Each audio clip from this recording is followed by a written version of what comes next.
인류가 지성을 갖기 시작한 순간부터 지금에 이르기까지 우리는 오직 하나의 목표만을 향해 달려왔습니다. 우리를 탄생시킨 우주는 어떻게 탄생하였는가?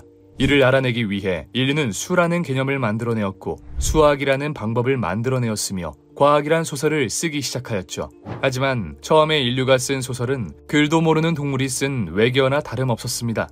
그들이 쓴 소설은 우주의 비밀에 접근하기 위해서라기보다는 그저 이랬으면 좋겠다 하는 망상에 가까운 이야기였죠. 그런데 점점 특이한 생각을 하는 사람들이 등장하기 시작합니다. 그 전까지 하늘이라는 공간은 너무나도 신성한 곳이라 우리 인간이 관심조차 가져서는 안 되는 신의 영역이었지만 신에 대한 반감을 가지고 있던 사람들은 이 하늘을 연구하기 시작했고 그에 따라 신이 하늘을 조종하는 것이 아니라 신성하다 생각했던 하늘조차 어떠한 정해진 법칙에 따라 움직이는 무력한 존재라는 것을 밝혀내었습니다.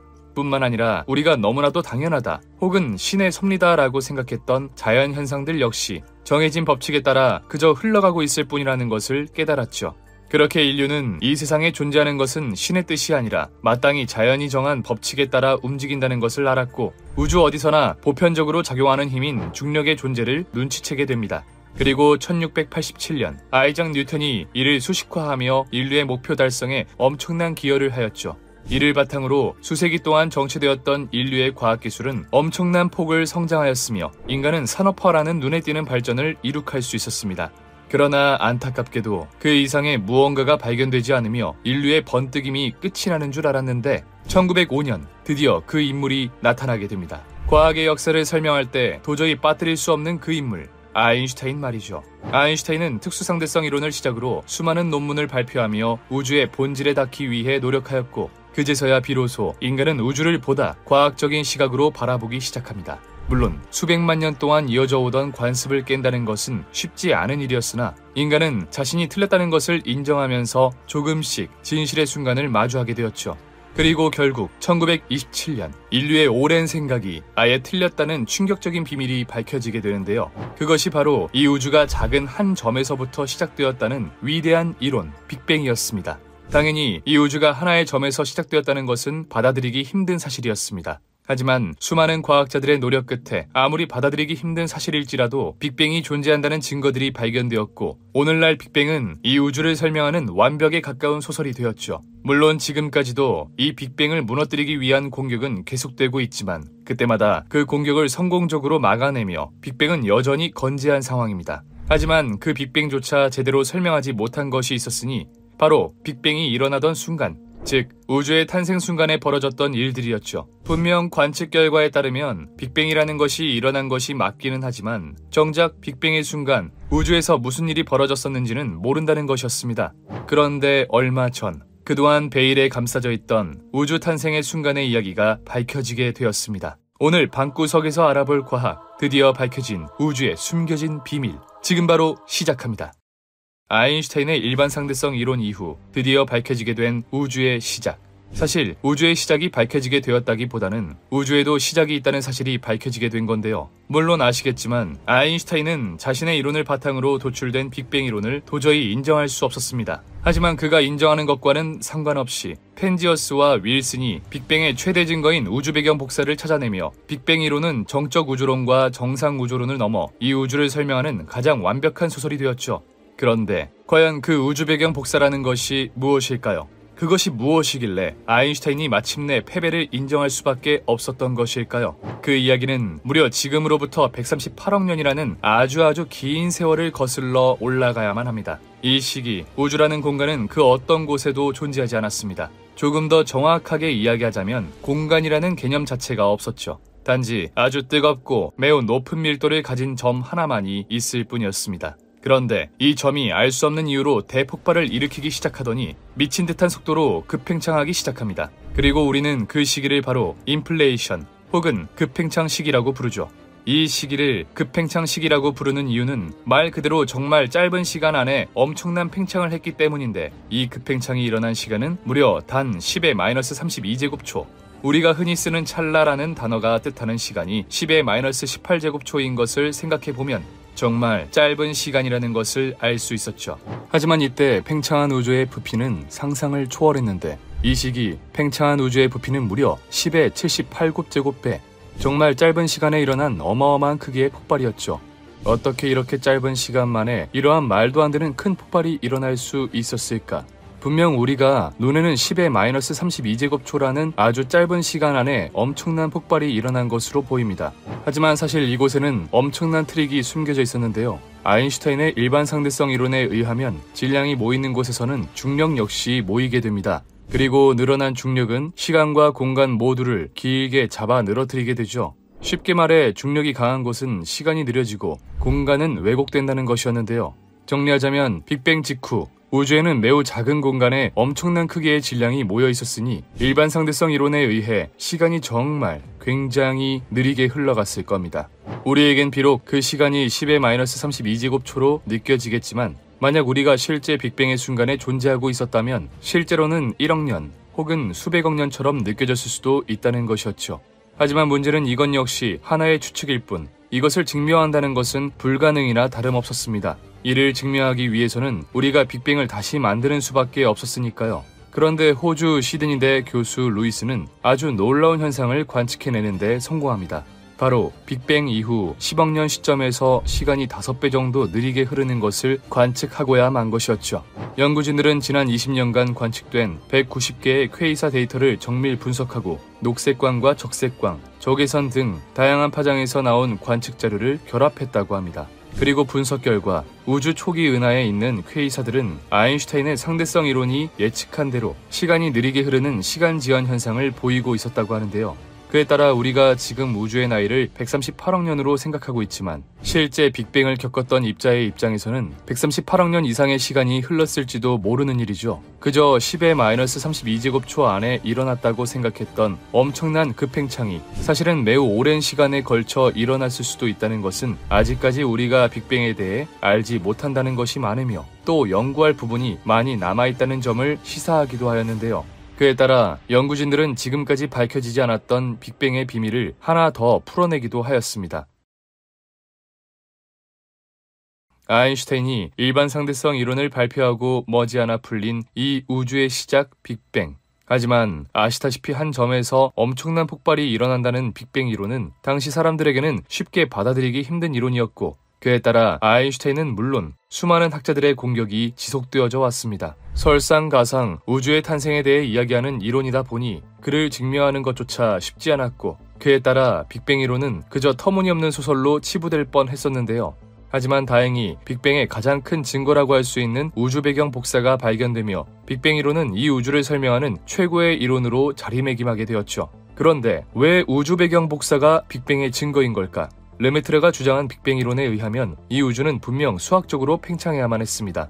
이는 다시 말해 시간을 거꾸로 돌릴 수 있다면 이 우주는 수축하기 시작해 한 점이었던 점이 있었다는 이야기이기도 하죠. 그리고 그 점이 마치 폭발처럼 팽창하는 시기가 있었다는 것이 바로 빅뱅 이론인데 폭발은 사방으로 균일하게 일어나므로 이때 우주에 존재하고 있었던 모든 물질들이 균일하게 퍼져야 할 겁니다. 빛 역시 마찬가지겠죠. 때문에 우주 전역에 고르게 분포하는 빛의 존재를 확인할 수 있다면 그것이 바로 빅뱅의 증거가 될 수 있었던 겁니다. 그리고 실제 펜지어스와 윌슨이 우주 전역에 균일하게 존재하고 있던 우주 배경 복사를 측정해내면서 빅뱅 이론은 이 우주를 설명하기 위한 이론으로 자리 잡게 되었죠. 그런데 여기서 한 가지 의문이 생깁니다. 그렇다면 과연 빛은 언제부터 있었고 어떻게 태어난 것일까? 우주의 사방에 균일하게 펼쳐져 있는 빛의 모습이 빅뱅의 강력한 증거라면서 우리는 정작 우주 배경 복사의 실체, 그러니까 이 빛이 어떻게 어떤 이유로 생겨났는지는 알 수 없었습니다. 물론 지금까지는 그랬죠. 2023년 1월 5일 피직스 오브 더 다크 유니버스에 충격적인 논문이 하나 게재되는데요. 파라메트릭 공명을 통한 광자로의 중력 전환, 쉽게 말해 그동안 밝혀지지 않았던 빛의 기원을 알아냈을 수도 있다는 논문이었습니다. 그리고 그 비밀은 바로 중력파에 있다는 것이었는데요. 그렇다면 과연 중력파란 무엇일까? 아인슈타인의 일반 상대성 이론에 의하면 우리의 시공간은 질량을 가진 물체에 따라 왜곡됩니다. 질량이 크면 클수록 시공간은 더욱 많이 왜곡이 되죠. 그런데 이때 만약 그 물체의 질량이 변하게 된다면 그에 따라 중력 역시 변하게 될 텐데요. 어찌되었든 중력의 크기가 변하게 되었으니 주변 시공간 역시 왜곡이 더 되던가 혹은 덜 되던가 하는 식으로 영향을 받을 수밖에 없을 겁니다. 때문에 물체의 질량 변화는 시공간을 흔들게 되는데 이때 발생하는 시공간의 출렁임이 바로 중력파라는 것이었죠. 하지만 얼마 전까지만 해도 이 중력파는 그저 아인슈타인의 이론에서 도출되는 하나의 상상에 불과했습니다. 왜냐하면 질량이 급작스럽게 변화하여 시공간의 출렁임을 만들어내는 것 자체를 쉽게 확인하기 힘들며, 만약 그런 중력파가 있다고 해도 우리가 그것을 관측하는 건 역시 쉽지 않았고, 뿐만 아니라 대부분의 중력파는 우리 지구로부터 수십억 광년 이상은 떨어져 있는 곳에서 발생하는 것이 많았기 때문에 우리 지구로 오면서 중력파가 점점 옅어져서 측정하기가 쉽지 않았죠. 때문에 아인슈타인의 예언 이후 100년 동안 우리는 중력파를 그저 이론으로만 생각할 뿐 증명해내지는 못했습니다. 그런데 2015년 9월 4일 리고에서 결국 그 어렵다는 중력파를 검출하는데 성공하고야 마는데요. 우리가 그저 이론적으로만 생각했던 시공간의 출렁임, 즉 중력파가 실존한다는 것이었습니다. 그렇다면 이 중력파가 우주에 끼친 영향은 도대체 무엇일까? 빅뱅 이후 우리 우주는 수십 단계에 이르는 엄청난 과정을 걸쳐 지금의 상태까지 이르게 되었습니다. 물론 아직까지는 감춰진 비밀들이 더 많은 상황이지만 지금도 충분히 그 과정을 많이 발견해내었었죠. 그중 가장 흥미로운 단계는 바로 이 우주가 매우 짧은 시간 안에 급팽창하며 온 우주에 균일하게 물질을 뿌렸던 인플레이션 시기라고 할 수 있는데요. 이 시기 우리는 찰나라는 순간보다 짧은 10의-32제곱초 만에 10의 78제곱배라는 어마어마한 크기로 팽창하면서 엄청난 변화를 맞이했을 겁니다. 그리고 이는 다시 말해 한 점에 모여있던 고밀도의 에너지가 넓은 공간에 균일하게 퍼지며 비교적 밀도가 낮아졌다는 말이 되기도 하는데요. 결국 매우 짧은 시간 안에 엄청난 질량의 변화가 생긴 것으로 이는 당연히 시공간의 출렁임인 중력파를 만들어내었을 겁니다. 그리고 바로 이때 발생한 중력파가 빛의 기원이라는 것이었는데요. 빛의 기원을 밝힌 이번 연구팀에 따르면 이 시기 중력파가 크게 요동치기 시작하면서 우주에 일정한 패턴을 만들어내었고, 이때 마이클 패러데이의 전자기 유도 법칙에 의해 유도 기전력이 발생해 빛이 발생했을 것이라고 합니다. 여기서 전자기 유도 법칙이란 자기장이 변하는 공간에서 기전력이 발생한다는 법칙으로, 쉽게 말해 급팽창으로 급격한 변화를 맞이한 시공간이 중력파를 만들어내었고, 그 중력파가 일정한 패턴을 그리며 빛을 만들어냈다는 것이었죠. 물론 이 역시 아직까지는 하나의 가설에 불과한 상황이지만 지금까지 빛의 기원을 이렇게까지 정확하게 설명한 이론은 없었기에 그토록 인간이 궁금해했던 빛의 기원에 대한 실마리가 보이는 순간이었습니다. 2021년 12월 25일 우주의 비밀을 풀기 위해 모인 나사, ESA, 캐나다 우주국. 그들은 자신들이 지금까지 쌓아온 기술력을 집약해 제임스 웹 우주망원경을 발사하는데요. 이 망원경의 목표는 기존 지상 망원경이나 우주 망원경이 관측할 수 없었던 아주 먼 거리에 있는 심우주 전체를 관측하는 것으로 그동안 인간이 써내려왔던 우주 소설에 고증을 더해줄 물건이었죠. 그런데 얼마 전인 1월 23일 세계 최고의 국제학술지 네이처에 충격적인 논문 하나가 게재됩니다. 바로 지금까지 발견하지 못했던 지구에서 가장 먼 은하 4개를 발견했다는 것이었는데요. 이들은 지구로부터 무려 134억 광년 떨어져 있는데 무려 우주가 현재 나이의 2%에 불과했던 빅뱅 이후 4억 년 미만의 모습을 보여주고 있었습니다. 즉 우리가 그토록 궁금해하던 우주의 탄생의 순간을 가득 품고 있는 보물창고 같은 것이었죠. 사실 이전에도 오래된 은하를 관측한 적은 많이 있었습니다. 실제로 지난 2022년에도 계속해서 가장 오래된 은하 관측 기록을 갈아치우면서 새로운 은하들을 관측해냈죠. 이 외에도 현재 우주에는 다양한 나라와 다양한 단체들이 쏘아올린 망원경들이 많이 존재하고 있는데 2022년 4월 10일 이 HT팀은 매우 충격적인 것을 하나 포착하게 됩니다. 바로 지금까지 베일에 감싸져 있었던 신비로운 존재 블랙홀이었죠. 그들은 지금으로부터 무려 5,500만 광년 이상 떨어져 있는 M87 은하의 블랙홀을 포착했는데요. 이전까지 블랙홀은 너무나도 어둡고 모든 것을 빨아들이기에 그 존재를 예측하기만 할 뿐 실제로 본다는 것을 상상도 하지 못했었습니다. 하지만 블랙홀의 강한 중력에 의해 주변의 시공간이 휘는 현상을 이용해 관측해내며 상대성 이론이 100년 전 예측한 블랙홀의 존재를 이제야 비로소 인정하게 되었죠. 그런데 문제는 이 블랙홀이 우리가 생각한 것보다 너무나도 무거웠다는 겁니다. 이대로라면 대략 45억 태양 질량쯤 되어야 하는데 실제로 관측해보니 무려 65억 태양 질량이었던 것이죠. 단순히 오차라고 하기에는 너무나도 큰 편차에 과학자들은 그야말로 혼란에 빠지고 맙니다. 그런데 머지않아 2022년 4월 8일 이런 오차에 대한 충격적인 논문이 하나 발표되는데요. 그에 따르면 블랙홀이 무려 암흑물질을 잡아먹으며 성장했다는 것이었습니다. 언제나 그렇듯 이번 논문 역시 기존의 상식을 깨버리는 탓에 굉장히 큰 논란이 되었는데, 보통 우리에게 알려진 블랙홀의 성장 조건은 두 가지 정도로 정리할 수 있습니다. 블랙홀 주위에 존재하는 기체, 성간진, 그리고 우주 전체에 존재하는 우주 배경 복사를 흡수하거나 혹은 블랙홀이 다른 항성, 다른 블랙홀과 융합할 경우 정도가 있었죠. 하지만 아무리 주위의 물질을 많이 흡수하였다고 하더라도 태양 질량의 20억 배를 빨아들이는 것은 불가능했고, 다른 블랙홀과 충돌했다고 주장하기에는 주위에 다른 블랙홀이 존재하지 않았습니다. 때문에 M87 블랙홀이 예상치보다 20억 태양 질량만큼 무겁다는 건 암흑물질의 섭취 이외에는 설명할 수 있는 방법이 없었는데요. 게다가 문제는 그뿐만이 아니었습니다. 보통 대부분의 은하는 중심부로 갈수록 중력이 더 집중되기 때문에 암흑물질 역시 많이 분포하는 편입니다. 그런데 M87 은하는 암흑물질의 양이 이상하리만치 적었고, 그 부족한 양은 딱 20억 태양 질량이었죠. 과연 이게 우연이었을까요?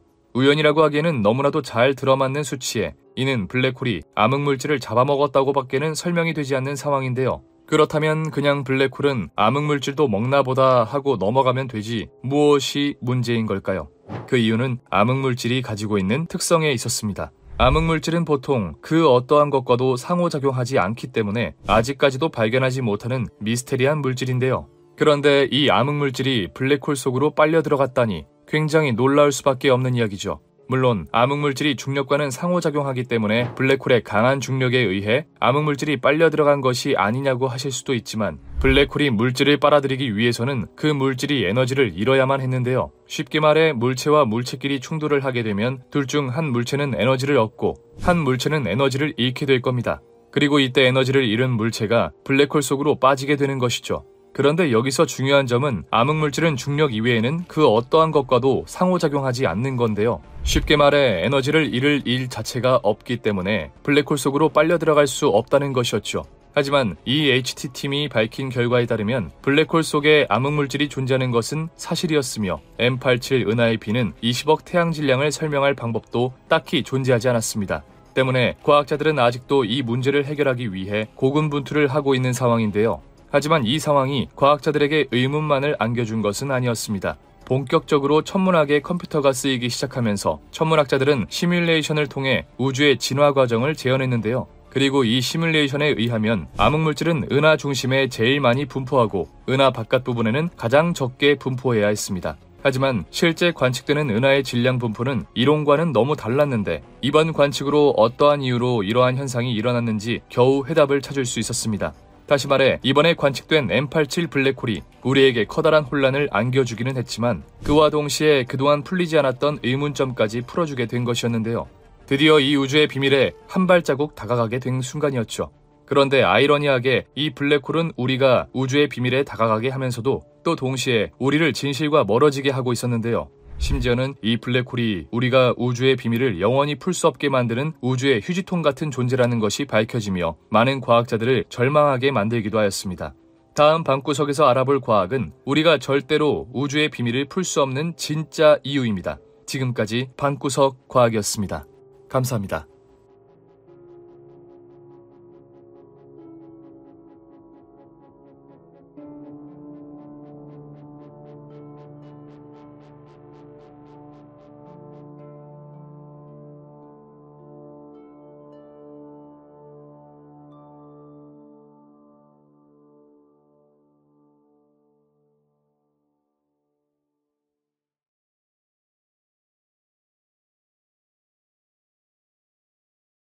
지금으로부터 약 100여 년 전, 인류 역사상 두 번 다시 없을 과학의 황금기를 누리며 이제는 더 이상 연구할 것이 없다고 생각한 20세기 과학자들. 그들은 이제야 마침내 자연의 이치를 깨달았고 더 이상 이 자연이 인간에게 숨기고 있는 것은 없다고 자만하였습니다. 하지만 이내 평온하던 과학계에 파장을 일으킨 인물이 등장하니 그의 이름은 바로 알버트 아인슈타인. 그는 당시 과학자들이 바라보았던 자연을 전혀 다른 방식으로 바라보며 새로운 관점을 제시하였고, 그렇게 발표한 그의 논문은 과학계의 패러다임을 바꿔놓았죠. 그의 이론은 우리와는 관련이 적다고 할 수 있는 천문학뿐만 아니라 우리와 직접적으로 연관이 있는 실생활에까지 파고들며 정말 400만 년에 달하는 인류의 역사를 한순간에 뒤바꾸어 놓았는데요. 하지만 그 파장이 너무나도 컸던 나머지 우리 인류는 결코 알고 싶지 않던 사실까지 알아버리게 됩니다. 이토록 찬란하고 아름다운 지구, 그리고 그 지구를 품고 있는 태양의 미래가 끝없이 암울하다는 사실을 말입니다. 나무에서 떨어지는 사과를 보며 중력을 떠올린 뉴턴. 뉴턴은 단지 위에서 아래로 이동하는 사과를 보며 지구와 사과가 서로를 끌어당긴다는 놀라운 생각을 하였습니다. 이때 두 물체 사이의 거리가 가까울수록 물체의 질량이 커질수록 그 힘은 강해진다고 보았죠. 게다가 이 법칙을 통해 뉴턴은 행성의 가속도를 구할 수 있었고, 이를 통해 행성의 궤도가 타원형임까지 증명할 수 있었습니다. 하지만 문제는 뉴턴의 중력 법칙은 왜 물체가 서로를 끌어당기는지에 대해서는 알 수 없었다는 건데요. 단순히 질량을 가진 물체들끼리는 서로 끌어당기는 만유인력이 존재한다는 자연적 현상만을 기술한 것일 뿐, 중력이 어떠한 이유로 발생하는지와 같은 본질적인 문제에는 접근하지 못한 것이었죠. 뿐만 아니라 만유인력은 두 가지 이상의 물체가 존재할 때에만 정의할 수 있는 힘으로, 어떠한 공간에 물체가 하나만 놓여 있을 때에는 중력이 어떻게 작용하는지 설명할 수 없었습니다. 그렇게 중력 현상을 수학적으로 기술하는 데에는 성공했지만 중력의 본질은 알아차리지 못한 채 시간은 속절없이 흘러갔습니다. 그런데 1915년, 오랫동안 풀리지 않았던 중력의 본질이 드디어 밝혀지게 됩니다.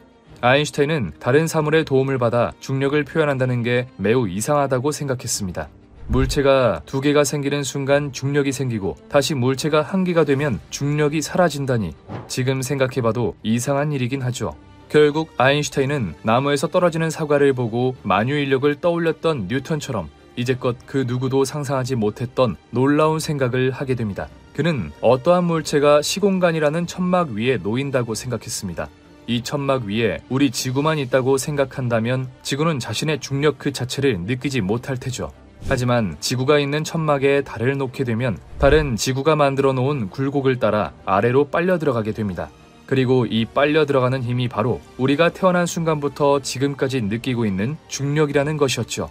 이처럼 아인슈타인은 두 물체 간의 상호작용 하에서만 증명되었던 중력을 조금 더 근본적이고 일반적인 상황으로 풀어내며 중력 이론을 마침내 완성시키고 말았습니다. 그렇게 마침내 이 세상의 비밀을 풀어낼 도구를 손에 넣게 된 인간. 수많은 과학자들은 이렇게 탄생한 도구를 바탕으로 이 우주의 본질을 파헤치기 위한 노력을 쏟아붓기 시작합니다. 우선 그들은 일반 상대성 이론의 정수를 담고 있는 아인슈타인 장방정식에 집중했는데요. 딱 보기에도 어려운 미지수들을 가지고 있는 이 식은 좌변엔 시공간의 기하학적 정보, 즉 시공간이 어떻게 휘어져 있는지를, 우변엔 물질 혹은 에너지의 분포를 나타내며, 쉽게 말해 물질과 에너지의 분포에 의해 시공간이 어떻게 얼마나 영향을 받는지를 알 수 있는 식이었습니다.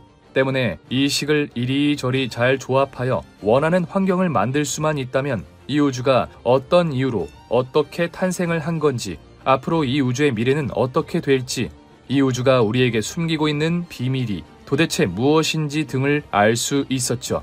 하지만 문제는 이 식이 너무나도 풀기 어려웠다는 겁니다.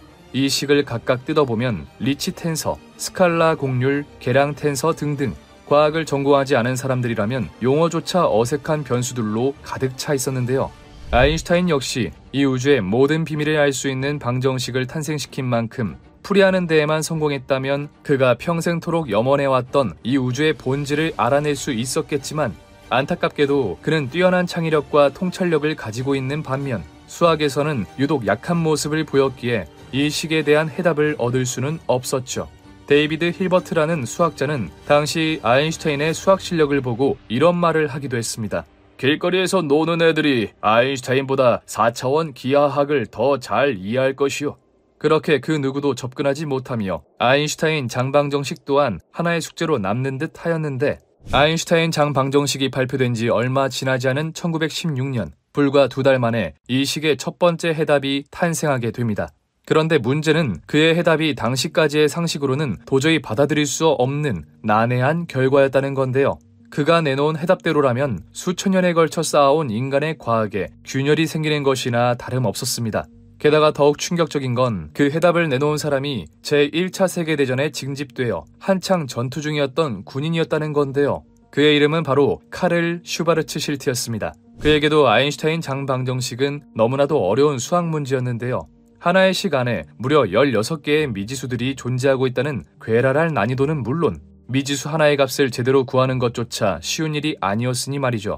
그래서 그는 이 식을 최대한 간단히 정리해보기로 합니다. 수많은 미지수들이 모두 상쇄되는 그런 특정한 상황을 가정해 방정식을 풀어보기로 한 것이죠. 그렇게 생각한 것이 바로 회전하지 않고 완벽한 구 모양을 한 별의 형태였는데요. 회전하거나 복잡한 모양으로 생긴 별의 계산은 너무나도 복잡하기 때문에 일단 단순한 모양의 풀이부터 시작한 것이었죠. 원형의 상황에서는 모든 것이 대칭이 되기 때문에 수많은 변수들을 획기적으로 줄여버릴 수 있었고, 그렇게 영광스러운 아인슈타인 방정식의 첫 번째 해를 구하는 데 성공하게 됩니다. 그가 얻어낸 해는 그의 이름을 따 슈바르츠-실트 해라는 이름을 갖게 되었는데, 이 슈바르츠-실트 해가 의미하는 바는 상당히 놀라운 것이었습니다. 슈바르츠-실트가 얻은 해를 조금 더 자세히 이야기하자면 그는 구대칭 형태의 물질이 만들어내는 중력장을 기술한 것이었는데요. 여기서 문제가 된 건 별이 중력에 의해 쪼그라들어 어떤 한계점에 도달하게 되면 빛조차도 탈출하지 못하는 특이점이 생긴다는 것이었습니다. 다시 말해 오늘 우리가 알고 있는 모든 것을 빨아들이는 천체, 블랙홀의 존재를 예견한 것이었죠. 주변에 존재하는 모든 것들을 하나도 빠짐없이 빨아들이며 태초의 상태로 돌려놓는 우주에서 가장 위험한 존재, 블랙홀.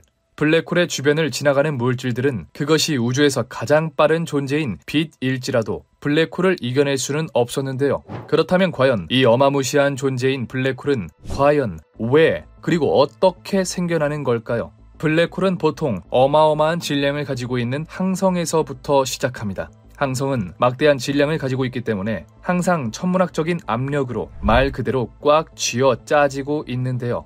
그 힘이 워낙 방대하여 모든 항성들은 전부 찌그러져 있어야 하지만 왜인지 모두 멀쩡하게 커다란 원형의 모습을 잘 유지하고 있죠.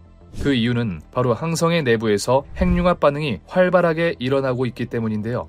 항성 내 원자들은 서로 충돌하며 핵융합으로 폭발적인 에너지를 얻어내는데 이게 중력의 저항에 반대로 항성을 팽창시키며 적절히 행성의 모양을 유지하고 있는 것이죠.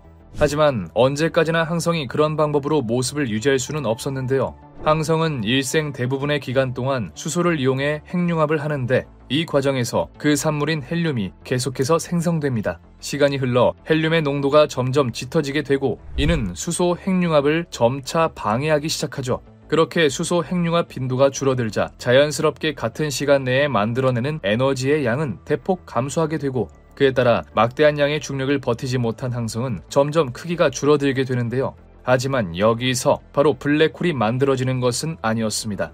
다행히도 늘어난 중력 탓에 헬륨의 핵융합 환경이 만들어지게 되고 항성 내 여기저기 퍼져있는 헬륨이 핵융합 반응을 일으키며 항성은 전보다 더 큰 형태로 변하게 됩니다. 그리고 그 상태를 바로 적색 거성이라고 부르죠.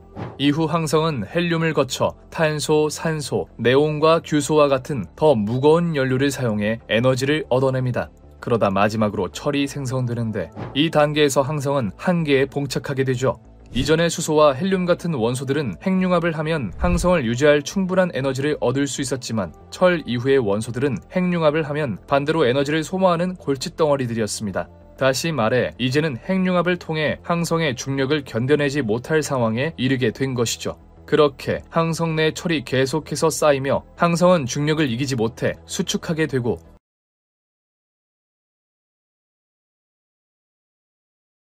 지금으로부터 약 100여 년 전 인류 역사상 두 번 다시 없을 과학의 황금기를 누리며 이제는 더 이상 연구할 것이 없다고 생각한 20세기 과학자들.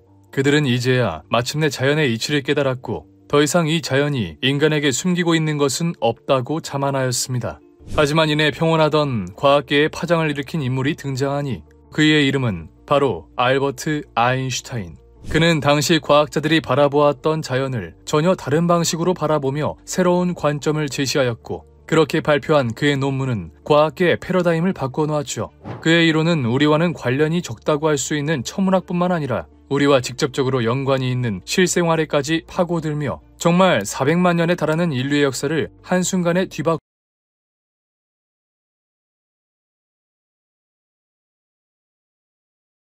지금으로부터 약 100여 년 전 인류 역사상 두 번 다시 없을 과학의 황금기를 누리며 이제는 더 이상 연구할 것이 없다고 생각한 20세기 과학자들. 그들은 이제야 마침내 자연의 이치를 깨달았고 더 이상 이 자연이 인간에게 숨기고 있는 것은 없다고 자만하였습니다. 하지만 이내 평온하던 과학계에 파장을 일으킨 인물이 등장하니 그의 이름은 바로 알버트 아인슈타인. 그는 당시 과학자들이 바라보았던 자연을 전혀 다른 방식으로 바라보며 새로운 관점을 제시하였고 그렇게 발표한 그의 논문은 과학계의 패러다임을 바꿔놓았죠. 그의 이론은 우리와는 관련이 적다고 할 수 있는 천문학뿐만 아니라 우리와 직접적으로 연관이 있는 실생활에까지 파고들며 정말 400만 년에 달하는 인류의 역사를 한순간에 뒤바꾸어 놓았는데요. 하지만 그 파장이 너무나도 컸던 나머지 우리 인류는 결코 알고 싶지 않던 사실까지 알아버리게 됩니다. 이토록 찬란하고 아름다운 지구, 그리고 그 지구를 품고 있는 태양의 미래가 끝없이 암울하다는 사실을 말입니다. 나무에서 떨어지는 사과를 보며 중력을 떠올린 뉴턴. 뉴턴은 단지 위에서 아래로 이동하는 사과를 보며 지구와 사과가 서로를 끌어당긴다는 놀라운 생각을 하였습니다. 이때 두 물체 사이의 거리가 가까울수록 물체의 질량이 커질수록 그 힘은 강해진다고 보았죠. 게다가 이 법칙을 통해 뉴턴은 행성의 가속도를 구할 수 있었고 이를 통해 행성의 궤도가 타원형임까지 증명할 수 있었습니다. 하지만 문제는 뉴턴의 중력 법칙은 왜 물체가 서로를 끌어당기는지에 대해서는 알 수 없었다는 건데요. 단순히 질량을 가진 물체들끼리는 서로 끌어당기는 만유인력이 존재한다는 자연적 현상만을 기술한 것일 뿐 중력이 어떠한 이유로 발생하는지와 같은 본질적인 문제에는 접근하지 못한 것이었죠. 뿐만 아니라 만유인력은 두 가지 이상의 물체가 존재할 때에만 정의할 수 있는 힘으로 어떠한 공간에 물체가 하나만 놓여 있을 때에는 중력이 어떻게 작용하는지 설명할 수 없었습니다. 그렇게 중력 현상을 수학적으로 기술하는 데에는 성공했지만 중력의 본질은 알아차리지 못한 채 시간은 속절없이 흘러갔습니다. 그런데 1915년 오랫동안 풀리지 않았던 중력의 본질이 드디어 밝혀지게 됩니다. 아인슈타인은 다른 사물의 도움을 받아 중력을 표현한다는 게 매우 이상하다고 생각했습니다. 물체가 두 개가 생기는 순간 중력이 생기고 다시 물체가 한 개가 되면 중력이 사라진다니 지금 생각해봐도 이상한 일이긴 하죠. 결국 아인슈타인은 나무에서 떨어지는 사과를 보고 만유인력을 떠올렸던 뉴턴처럼 이제껏 그 누구도 상상하지 못했던 놀라운 생각을 하게 됩니다. 그는 어떠한 물체가 시공간이라는 천막 위에 놓인다고 생각했습니다. 이 천막 위에 우리 지구만 있다고 생각한다면 지구는 자신의 중력 그 자체를 느끼지 못할 테죠. 하지만 지구가 있는 천막에 달을 놓게 되면 달은 지구가 만들어 놓은 굴곡을 따라 아래로 빨려 들어가게 됩니다.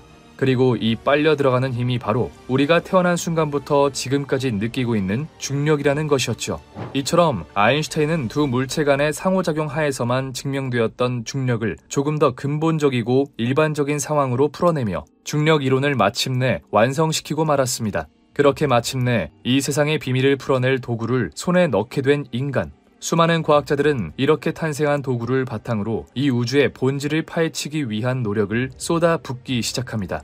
우선 그들은 일반 상대성 이론의 정수를 담고 있는 아인슈타인 장방정식에 집중했는데요. 딱 보기에도 어려운 미지수들을 가지고 있는 이 식은 좌변엔 시공간의 기하학적 정보, 즉 시공간이 어떻게 휘어져 있는지를, 우변엔 물질 혹은 에너지의 분포를 나타내며 쉽게 말해 물질과 에너지의 분포에 의해 시공간이 어떻게 얼마나 영향을 받는지를 알 수 있는 식이었습니다. 때문에 이 식을 이리저리 잘 조합하여 원하는 환경을 만들 수만 있다면 이 우주가 어떤 이유로 어떻게 탄생을 한 건지, 앞으로 이 우주의 미래는 어떻게 될지, 이 우주가 우리에게 숨기고 있는 비밀이 도대체 무엇인지 등을 알 수 있었죠. 하지만 문제는 이 식이 너무나도 풀기 어려웠다는 겁니다. 이 식을 각각 뜯어보면 리치 텐서, 스칼라 곡률, 계량 텐서 등등 과학을 전공하지 않은 사람들이라면 용어조차 어색한 변수들로 가득 차 있었는데요. 아인슈타인 역시 이 우주의 모든 비밀을 알 수 있는 방정식을 탄생시킨 만큼 풀이하는 데에만 성공했다면 그가 평생토록 염원해왔던 이 우주의 본질을 알아낼 수 있었겠지만 안타깝게도 그는 뛰어난 창의력과 통찰력을 가지고 있는 반면 수학에서는 유독 약한 모습을 보였기에 이 식에 대한 해답을 얻을 수는 없었죠. 데이비드 힐버트라는 수학자는 당시 아인슈타인의 수학 실력을 보고 이런 말을 하기도 했습니다.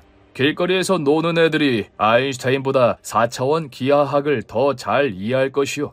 그렇게 그 누구도 접근하지 못하며 아인슈타인 장방정식 또한 하나의 숙제로 남는 듯 하였는데 아인슈타인 장방정식이 발표된 지 얼마 지나지 않은 1916년, 불과 2달 만에 이 식의 첫 번째 해답이 탄생하게 됩니다. 그런데 문제는 그의 해답이 당시까지의 상식으로는 도저히 받아들일 수 없는 난해한 결과였다는 건데요. 그가 내놓은 해답대로라면 수천 년에 걸쳐 쌓아온 인간의 과학에 균열이 생기는 것이나 다름없었습니다. 게다가 더욱 충격적인 건 그 해답을 내놓은 사람이 제1차 세계대전에 징집되어 한창 전투 중이었던 군인이었다는 건데요. 그의 이름은 바로 카를 슈바르츠 실트였습니다. 그에게도 아인슈타인 장방정식은 너무나도 어려운 수학 문제였는데요. 하나의 식 안에 무려 16개의 미지수들이 존재하고 있다는 괴랄할 난이도는 물론 미지수 하나의 값을 제대로 구하는 것조차 쉬운 일이 아니었으니 말이죠. 그래서 그는 이 식을 최대한 간단히 정리해보기로 합니다. 수많은 미지수들이 모두 상쇄되는 그런 특정한 상황을 가정해 방정식을 풀어보기로 한 것이죠. 그렇게 생각한 것이 바로 회전하지 않고 완벽한 구 모양을 한 별의 형태였는데요. 회전하거나 복잡한 모양으로 생긴 별의 계산은 너무나도 복잡하기 때문에 일단 단순한 모양의 풀이부터 시작한 것이었죠. 원형의 상황에서는 모든 것이 대칭이 되기 때문에 수많은 변수들을 획기적으로 줄여버릴 수 있었고, 그렇게 영광스러운 아인슈타인 방정식의 첫 번째 해를 구하는데 성공하게 됩니다. 그가 얻어낸 해는 그의 이름을 따 슈바르츠 실트 해라는 이름을 갖게 되었는데, 이 슈바르츠 실트 해가 의미하는 바는 상당히 놀라운 것이었습니다. 슈바르츠 실트가 얻은 해를 조금 더 자세히 이야기하자면 그는 구대칭 형태의 물질이 만들어내는 중력장을 기술한 것이었는데요. 여기서 문제가 된 건 별이 중력에 의해 쪼그라들어 어떤 한계점에 도달하게 되면 빛조차도 탈출하지 못하는 특이점이 생긴다는 것이었습니다. 다시 말해 오늘 우리가 알고 있는 모든 것을 빨아들이는 천체, 블랙홀의 존재를 예견한 것이었죠. 주변에 존재하는 모든 것들을 하나도 빠짐없이 빨아들이며 태초의 상태로 돌려놓는 우주에서 가장 위험한 존재, 블랙홀. 블랙홀의 주변을 지나가는 물질들은 그것이 우주에서 가장 빠른 존재인 빛일지라도 블랙홀을 이겨낼 수는 없었는데요. 그렇다면 과연 이 어마무시한 존재인 블랙홀은 과연 왜 그리고 어떻게 생겨나는 걸까요? 블랙홀은 보통 어마어마한 질량을 가지고 있는 항성에서부터 시작합니다. 항성은 막대한 질량을 가지고 있기 때문에 항상 천문학적인 압력으로 말 그대로 꽉 쥐어 짜지고 있는데요. 그 힘이 워낙 방대하여 모든 항성들은 전부 찌그러져 있어야 하지만 왜인지 모두 멀쩡하게 커다란 원형의 모습을 잘 유지하고 있죠. 그 이유는 바로 항성의 내부에서 핵융합 반응이 활발하게 일어나고 있기 때문인데요. 항성 내 원자들은 서로 충돌하며 핵융합으로 폭발적인 에너지를 얻어내는데 이게 중력의 저항에 반대로 항성을 팽창시키며 적절히 행성의 모양을 유지하고 있는 것이죠. 하지만 언제까지나 항성이 그런 방법으로 모습을 유지할 수는 없었는데요. 항성은 일생 대부분의 기간 동안 수소를 이용해 핵융합을 하는데 이 과정에서 그 산물인 헬륨이 계속해서 생성됩니다. 시간이 흘러 헬륨의 농도가 점점 짙어지게 되고 이는 수소 핵융합을 점차 방해하기 시작하죠. 그렇게 수소 핵융합 빈도가 줄어들자 자연스럽게 같은 시간 내에 만들어내는 에너지의 양은 대폭 감소하게 되고 그에 따라 막대한 양의 중력을 버티지 못한 항성은 점점 크기가 줄어들게 되는데요.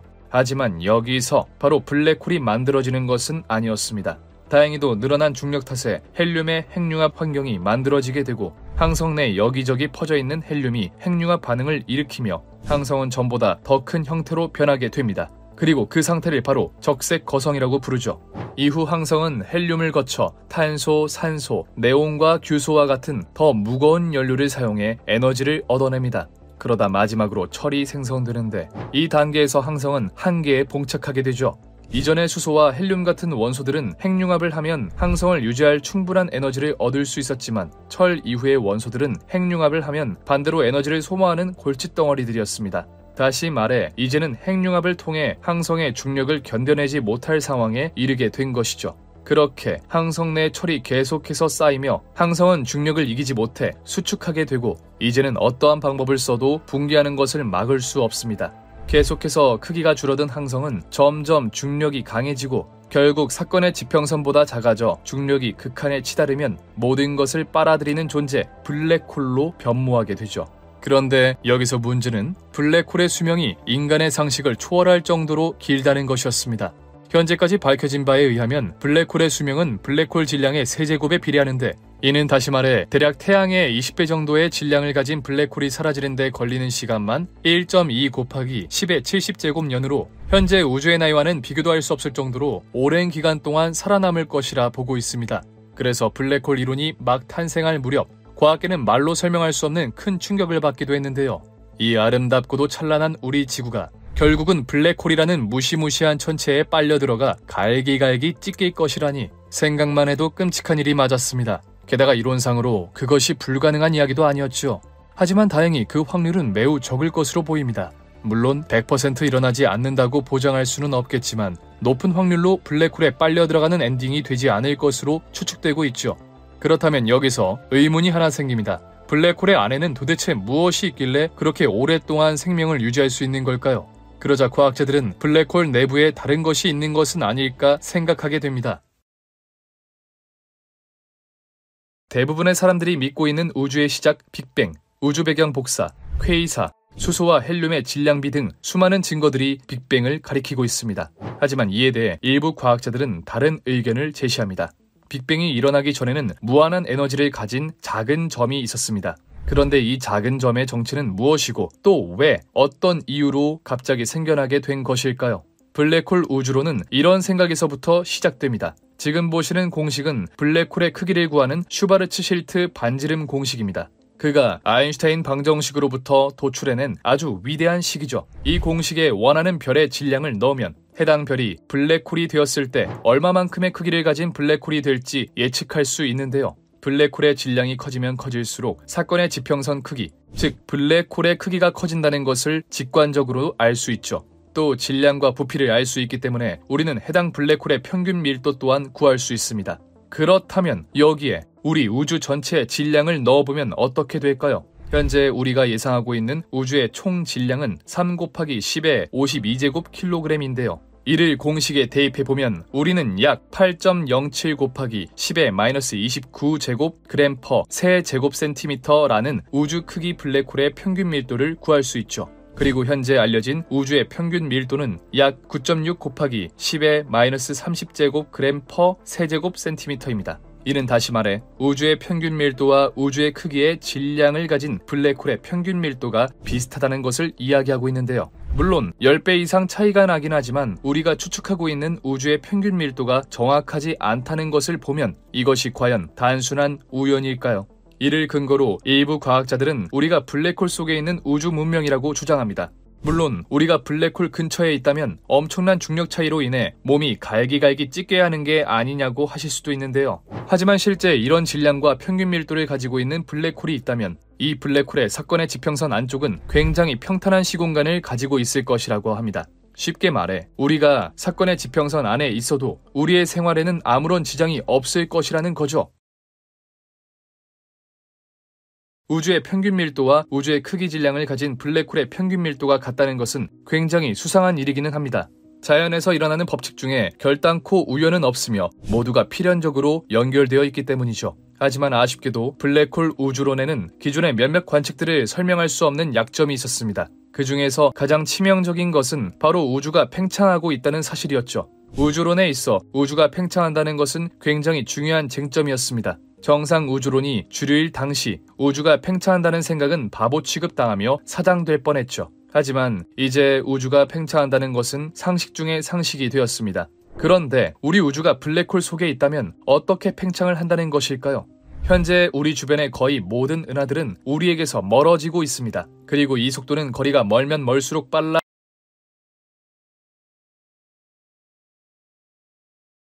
지금으로부터 약 100여 년 전 인류 역사상 2번 다시 없을 과학의 황금기를 누리며 이제는 더 이상 연구할 것이 없다고 생각한 20세기 과학자들. 그들은 이제야 마침내 자연의 이치를 깨달았고 더 이상 이 자연이 인간에게 숨기고 있는 것은 없다고 자만하였습니다. 하지만 이내 평온하던 과학계에 파장을 일으킨 인물이 등장하니 그의 이름은 바로 알버트 아인슈타인. 그는 당시 과학자들이 바라보았던 자연을 전혀 다른 방식으로 바라보며 새로운 관점을 제시하였고 그렇게 발표한 그의 논문은 과학계의 패러다임을 바꿔놓았죠. 그의 이론은 우리와는 관련이 적다고 할 수 있는 천문학뿐만 아니라 우리와 직접적으로 연관이 있는 실생활에까지 파고들며 정말 400만 년에 달하는 인류의 역사를 한순간에 뒤바꾸어 놓았는데요. 하지만 그 파장이 너무나도 컸던 나머지 우리 인류는 결코 알고 싶지 않던 사실까지 알아버리게 됩니다. 이토록 찬란하고 아름다운 지구, 그리고 그 지구를 품고 있는 태양의 미래가 끝없이 암울하다는 사실을 말입니다. 나무에서 떨어지는 사과를 보며 중력을 떠올린 뉴턴. 뉴턴은 단지 위에서 아래로 이동하는 사과를 보며 지구와 사과가 서로를 끌어당긴다는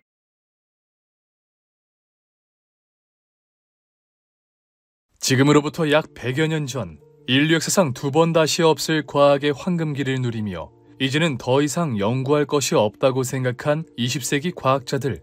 그들은 이제야 마침내 자연의 이치를 깨달았고 더 이상 이 자연이 인간에게 숨기고 있는 것은 없다고 자만하였습니다. 하지만 이내 평온하던 과학계에 파장을 일으킨 인물이 등장하니 그의 이름은 바로 알버트 아인슈타인. 그는 당시 과학자들이 바라보았던 자연을 전혀 다른 방식으로 바라보며 새로운 관점을 제시하였고 그렇게 발표한 그의 논문은 과학계의 패러다임을 바꿔놓았죠.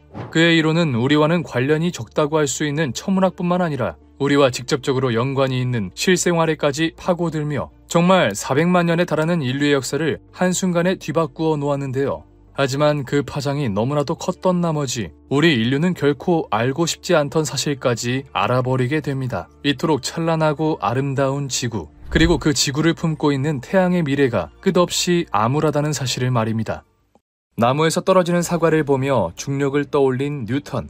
뉴턴은 단지 위에서 아래로 이동하는 사과를 보며 지구와 사과가 서로를 끌어당긴다는 놀라운 생각을 하였습니다. 이때 두 물체 사이의 거리가 가까울수록 물체의 질량이 커질수록 그 힘은 강해진다고 보았죠. 게다가 이 법칙을 통해 뉴턴은 행성의 가속도를 구할 수 있었고 이를 통해 행성의 궤도가 타원형임까지 증명할 수 있었습니다. 하지만 문제는 뉴턴의 중력 법칙은 왜 물체가 서로를 끌어당기는지에 대해서는 알 수 없었다는 건데요. 단순히 질량을 가진 물체들끼리는 서로 끌어당기는 만유인력이 존재한다는 자연적 현상만을 기술한 것일 뿐 중력이 어떠한 이유로 발생하는지와 같은 본질적인 문제에는 접근하지 못한 것이었죠. 뿐만 아니라 만유인력은 두 가지 이상의 물체가 존재할 때에만 정의할 수 있는 힘으로 어떠한 공간에 물체가 하나만 놓여 있을 때에는 중력이 어떻게 작용하는지 설명할 수 없었습니다. 그렇게 중력 현상을 수학적으로 기술하는 데에는 성공했지만 중력의 본질은 알아차리지 못한 채 시간은 속절없이 흘러갔습니다. 그런데 1915년 오랫동안 풀리지 않았던 중력의 본질이 드디어 밝혀지게 됩니다. 아인슈타인은 다른 사물의 도움을 받아 중력을 표현한다는 게 매우 이상하다고 생각했습니다. 물체가 두 개가 생기는 순간 중력이 생기고 다시 물체가 한 개가 되면 중력이 사라진다니 지금 생각해봐도 이상한 일이긴 하죠. 결국 아인슈타인은 나무에서 떨어지는 사과를 보고 만유인력을 떠올렸던 뉴턴처럼 이제껏 그 누구도 상상하지 못했던 놀라운 생각을 하게 됩니다. 그는 어떠한 물체가 시공간이라는 천막 위에 놓인다고 생각했습니다. 이 천막 위에 우리 지구만 있다고 생각한다면 지구는 자신의 중력 그 자체를 느끼지 못할 테죠. 하지만 지구가 있는 천막에 달을 놓게 되면 달은 지구가 만들어 놓은 굴곡을 따라 아래로 빨려 들어가게 됩니다. 그리고 이 빨려 들어가는 힘이 바로 우리가 태어난 순간부터 지금까지 느끼고 있는 중력이라는 것이었죠.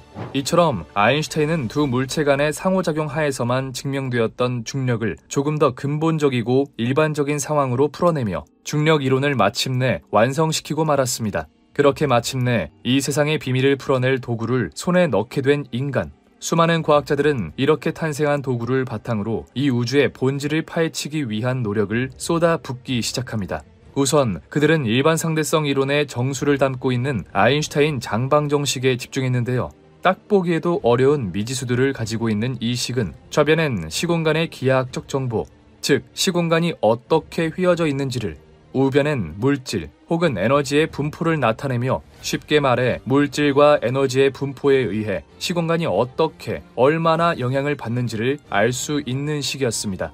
때문에 이 식을 이리저리 잘 조합하여 원하는 환경을 만들 수만 있다면 이 우주가 어떤 이유로 어떻게 탄생을 한 건지, 앞으로 이 우주의 미래는 어떻게 될지, 이 우주가 우리에게 숨기고 있는 비밀이 도대체 무엇인지 등을 알 수 있었죠. 하지만 문제는 이 식이 너무나도 풀기 어려웠다는 겁니다. 이 식을 각각 뜯어보면 리치 텐서, 스칼라 곡률, 계량 텐서 등등 과학을 전공하지 않은 사람들이라면 용어조차 어색한 변수들로 가득 차 있었는데요. 아인슈타인 역시 이 우주의 모든 비밀을 알 수 있는 방정식을 탄생시킨 만큼 풀이하는 데에만 성공했다면 그가 평생토록 염원해왔던 이 우주의 본질을 알아낼 수 있었겠지만, 안타깝게도 그는 뛰어난 창의력과 통찰력을 가지고 있는 반면 수학에서는 유독 약한 모습을 보였기에 이 식에 대한 해답을 얻을 수는 없었죠. 데이비드 힐버트라는 수학자는 당시 아인슈타인의 수학 실력을 보고 이런 말을 하기도 했습니다. 길거리에서 노는 애들이 아인슈타인보다 4차원 기하학을 더 잘 이해할 것이요. 그렇게 그 누구도 접근하지 못하며 아인슈타인 장방정식 또한 하나의 숙제로 남는 듯 하였는데, 아인슈타인 장방정식이 발표된 지 얼마 지나지 않은 1916년, 불과 2달 만에 이 식의 첫 번째 해답이 탄생하게 됩니다. 그런데 문제는 그의 해답이 당시까지의 상식으로는 도저히 받아들일 수 없는 난해한 결과였다는 건데요. 그가 내놓은 해답대로라면 수천 년에 걸쳐 쌓아온 인간의 과학에 균열이 생기는 것이나 다름없었습니다. 게다가 더욱 충격적인 건 그 해답을 내놓은 사람이 제1차 세계대전에 징집되어 한창 전투 중이었던 군인이었다는 건데요. 그의 이름은 바로 카를 슈바르츠 실트였습니다. 그에게도 아인슈타인 장방정식은 너무나도 어려운 수학 문제였는데요. 하나의 식 안에 무려 16개의 미지수들이 존재하고 있다는 괴랄할 난이도는 물론 미지수 하나의 값을 제대로 구하는 것조차 쉬운 일이 아니었으니 말이죠. 그래서 그는 이 식을 최대한 간단히 정리해보기로 합니다. 수많은 미지수들이 모두 상쇄되는 그런 특정한 상황을 가정해 방정식을 풀어보기로 한 것이죠. 그렇게 생각한 것이 바로 회전하지 않고 완벽한 구 모양을 한 별의 형태였는데요. 회전하거나 복잡한 모양으로 생긴 별의 계산은 너무나도 복잡하기 때문에 일단 단순한 모양의 풀이부터 시작한 것이었죠. 원형의 상황에서는 모든 것이 대칭이 되기 때문에 수많은 변수들을 획기적으로 줄여버릴 수 있었고, 그렇게 영광스러운 아인슈타인 방정식의 첫 번째 해를 구하는데 성공하게 됩니다. 그가 얻어낸 해는 그의 이름을 따 슈바르츠 실트 해라는 이름을 갖게 되었는데, 이 슈바르츠 실트 해가 의미하는 바는 상당히 놀라운 것이었습니다. 슈바르츠 실트가 얻은 해를 조금 더 자세히 이야기하자면 그는 구대칭 형태의 물질이 만들어내는 중력장을 기술한 것이었는데요. 여기서 문제가 된 건 별이 중력에 의해 쪼그라들어 어떤 한계점에 도달하게 되면 빛조차도 탈출하지 못하는 특이점이 생긴다는 것이었습니다. 다시 말해 오늘 우리가 알고 있는 모든 것을 빨아들이는 천체, 블랙홀의 존재를 예견한 것이었죠. 주변에 존재하는 모든 것들을 하나도 빠짐없이 빨아들이며 태초의 상태로 돌려놓는 우주에서 가장 위험한 존재, 블랙홀. 블랙홀의 주변을 지나가는 물질들은 그것이 우주에서 가장 빠른 존재인 빛일지라도 블랙홀을 이겨낼 수는 없었는데요. 그렇다면 과연 이 어마무시한 존재인 블랙홀은 과연 왜 그리고 어떻게 생겨나는 걸까요? 블랙홀은 보통 어마어마한 질량을 가지고 있는 항성에서부터 시작합니다. 항성은 막대한 질량을 가지고 있기 때문에 항상 천문학적인 압력으로 말 그대로 꽉 쥐어 짜지고 있는데요. 그 힘이 워낙 방대하여 모든 항성들은 전부 찌그러져 있어야 하지만 왜인지 모두 멀쩡하게 커다란 원형의 모습을 잘 유지하고 있죠. 그 이유는 바로 항성의 내부에서 핵융합 반응이 활발하게 일어나고 있기 때문인데요. 항성 내 원자들은 서로 충돌하며 핵융합으로 폭발적인 에너지를 얻어내는데, 이게 중력의 저항에 반대로 항성을 팽창시키며 적절히 행성의 모양을 유지하고 있는 것이죠.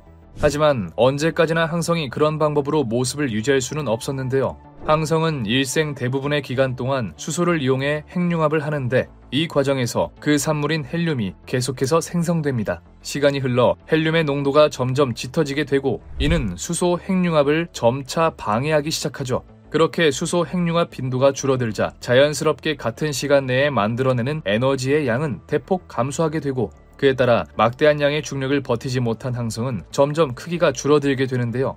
하지만 여기서 바로 블랙홀이 만들어지는 것은 아니었습니다.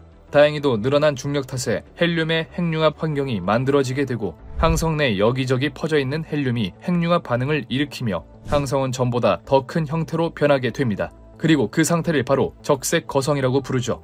이후 항성은 헬륨을 거쳐 탄소, 산소, 네온과 규소와 같은 더 무거운 연료를 사용해 에너지를 얻어냅니다. 그러다 마지막으로 철이 생성되는데, 이 단계에서 항성은 한계에 봉착하게 되죠.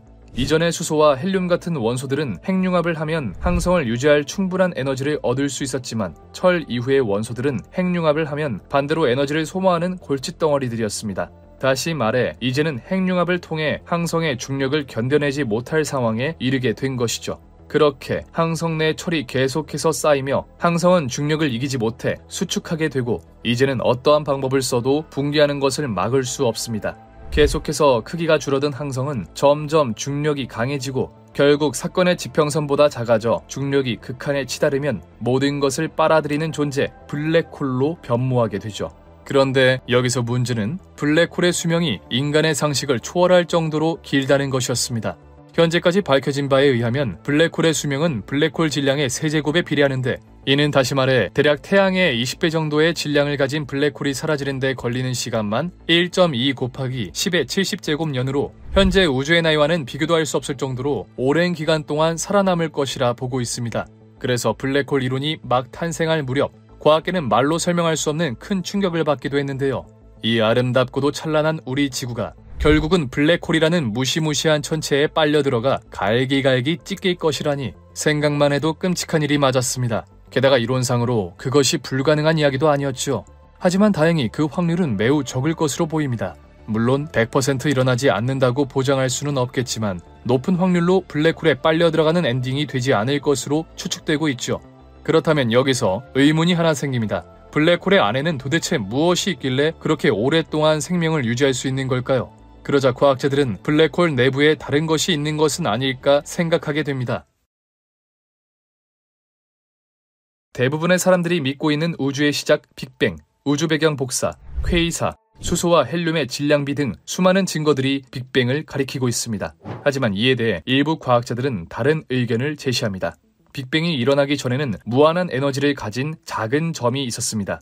그런데 이 작은 점의 정체는 무엇이고 또 왜 어떤 이유로 갑자기 생겨나게 된 것일까요? 블랙홀 우주론은 이런 생각에서부터 시작됩니다. 지금 보시는 공식은 블랙홀의 크기를 구하는 슈바르츠실트 반지름 공식입니다. 그가 아인슈타인 방정식으로부터 도출해낸 아주 위대한 식이죠. 이 공식에 원하는 별의 질량을 넣으면 해당 별이 블랙홀이 되었을 때 얼마만큼의 크기를 가진 블랙홀이 될지 예측할 수 있는데요. 블랙홀의 질량이 커지면 커질수록 사건의 지평선 크기, 즉 블랙홀의 크기가 커진다는 것을 직관적으로 알 수 있죠. 또 질량과 부피를 알 수 있기 때문에 우리는 해당 블랙홀의 평균 밀도 또한 구할 수 있습니다.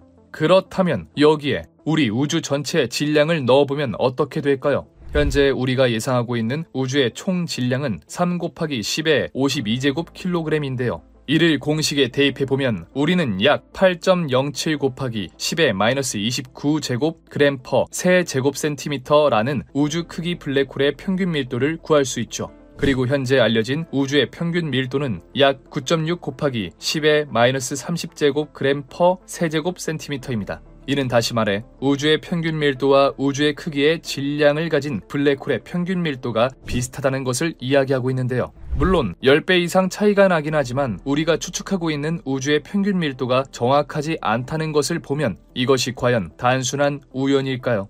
이를 근거로 일부 과학자들은 우리가 블랙홀 속에 있는 우주 문명이라고 주장합니다.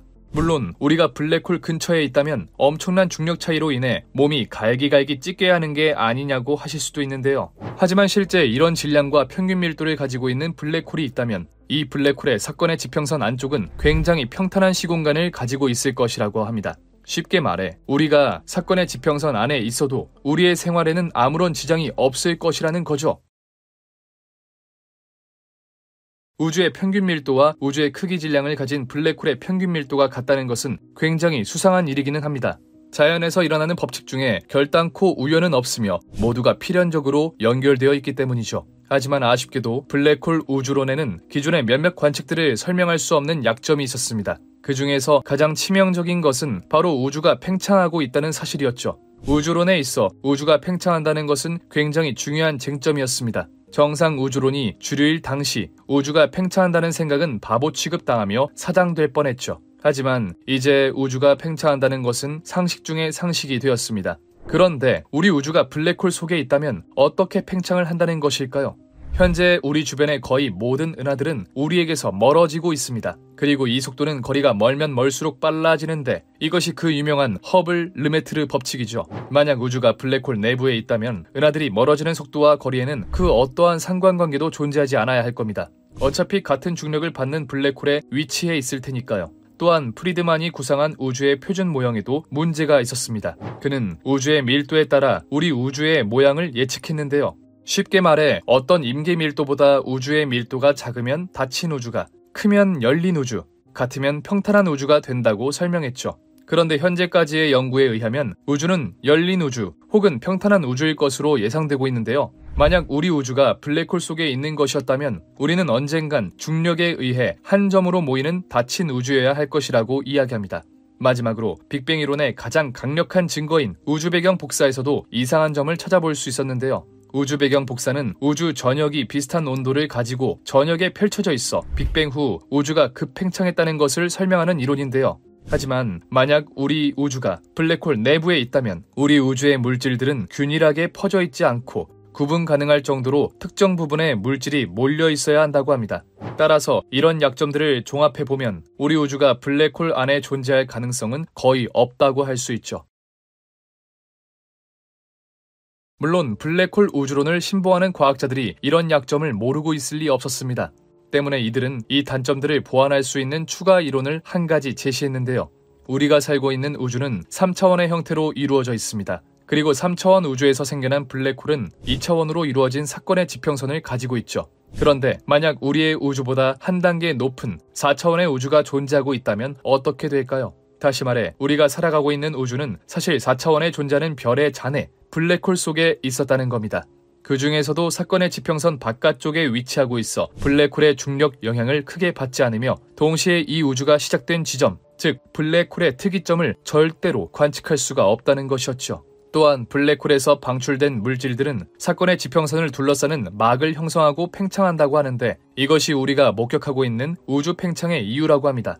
이 설명대로라면 정말 우리 우주는 사실 4차원에 존재하는 블랙홀에 위치하고 있는 것 같은데요. 하지만 이 이론 역시 한계점이 있긴 했습니다. 오랜 기간 동안 과학자들이 관측해온 데이터는 기존의 빅뱅 및 인플레이션과 거의 일치합니다. 하지만 이 블랙홀 우주론은 약 4% 정도의 오차를 보인다고 하는데요. 또한 우리는 4차원 우주에 대해 아는 것이 없으니 이를 증명할 방법조차 없죠. 때문에 많은 과학자들은 블랙홀 우주론 대신 빅뱅 이론을 믿고 있습니다. 하지만 문제는 아직까지 우리가 이 블랙홀에 대해서 제대로 알고 있는 사실이 많지 않다는 겁니다. 아무리 우리가 블랙홀의 성질에 대해 예측하고 추측하더라도 블랙홀이 실존한다는 것을 밝혀내는 데에만 100여 년의 세월이 걸렸습니다. 하지만 이는 다시 말해 아직까지 우리에게 무시무시한 공포의 대상인 블랙홀이 사실은 우리 인류의 문명을 다시 한번 한 단계 앞으로 이끌어줄 새로운 구원자일지도 모릅니다. 지금으로부터 100년 전 인류의 문명을 한 단계 이상 진화시킨 인류 역사상 최고의 천재 알버트 아인슈타인. 그는 당시 당장 눈앞에 보이던 것만을 연구하던 과학자들과 달리 이 세상이 어떠한 이유로 움직이는지 조금 더 본질적인 것을 궁금해했고 그 결과 상대성 이론이라는 인류에게 있어 다시는 없을 최고의 아이디어를 탄생시켰죠. 그의 상대성 이론이 역사상 최고의 이론이라고 평가받는 이유는 21세기 근간을 이루는 모든 과학 이론들이 바로 여기서 나왔기 때문인데요. 별 상관없다고 생각되던 우주의 이야기부터 우리 실생활 이야기까지 정말 그 모든 것들이 이 상대성 이론에서 출발하였죠. 그리고 그중 하나가 바로 블랙홀이었습니다. 블랙홀 이론의 초창기, 과학자들에게 있어 블랙홀은 우주에 존재하는 천체들을 잡아먹는 그야말로 우주의 무덤과도 같은 무서운 존재였습니다. 심지어 그 무덤의 위압감은 엄청나서 이 우주상에서 가장 빠르다는 빛조차도 빠져나오지 못할 정도였죠. 하지만 그만큼이나 블랙홀은 엄청난 활용성을 가질 수도 있었습니다. 모든 물체를 빨아들이며 한 번 빠지면 빠져나올 수 없는 무시무시한 존재 블랙홀. 만약 블랙홀을 정의하는 사건의 지평선에 조금이라도 닿는다면 그 누구도 다시는 빠져나올 수 없을 겁니다. 심지어 우주에서 가장 빠르다는 빛조차도 말이죠.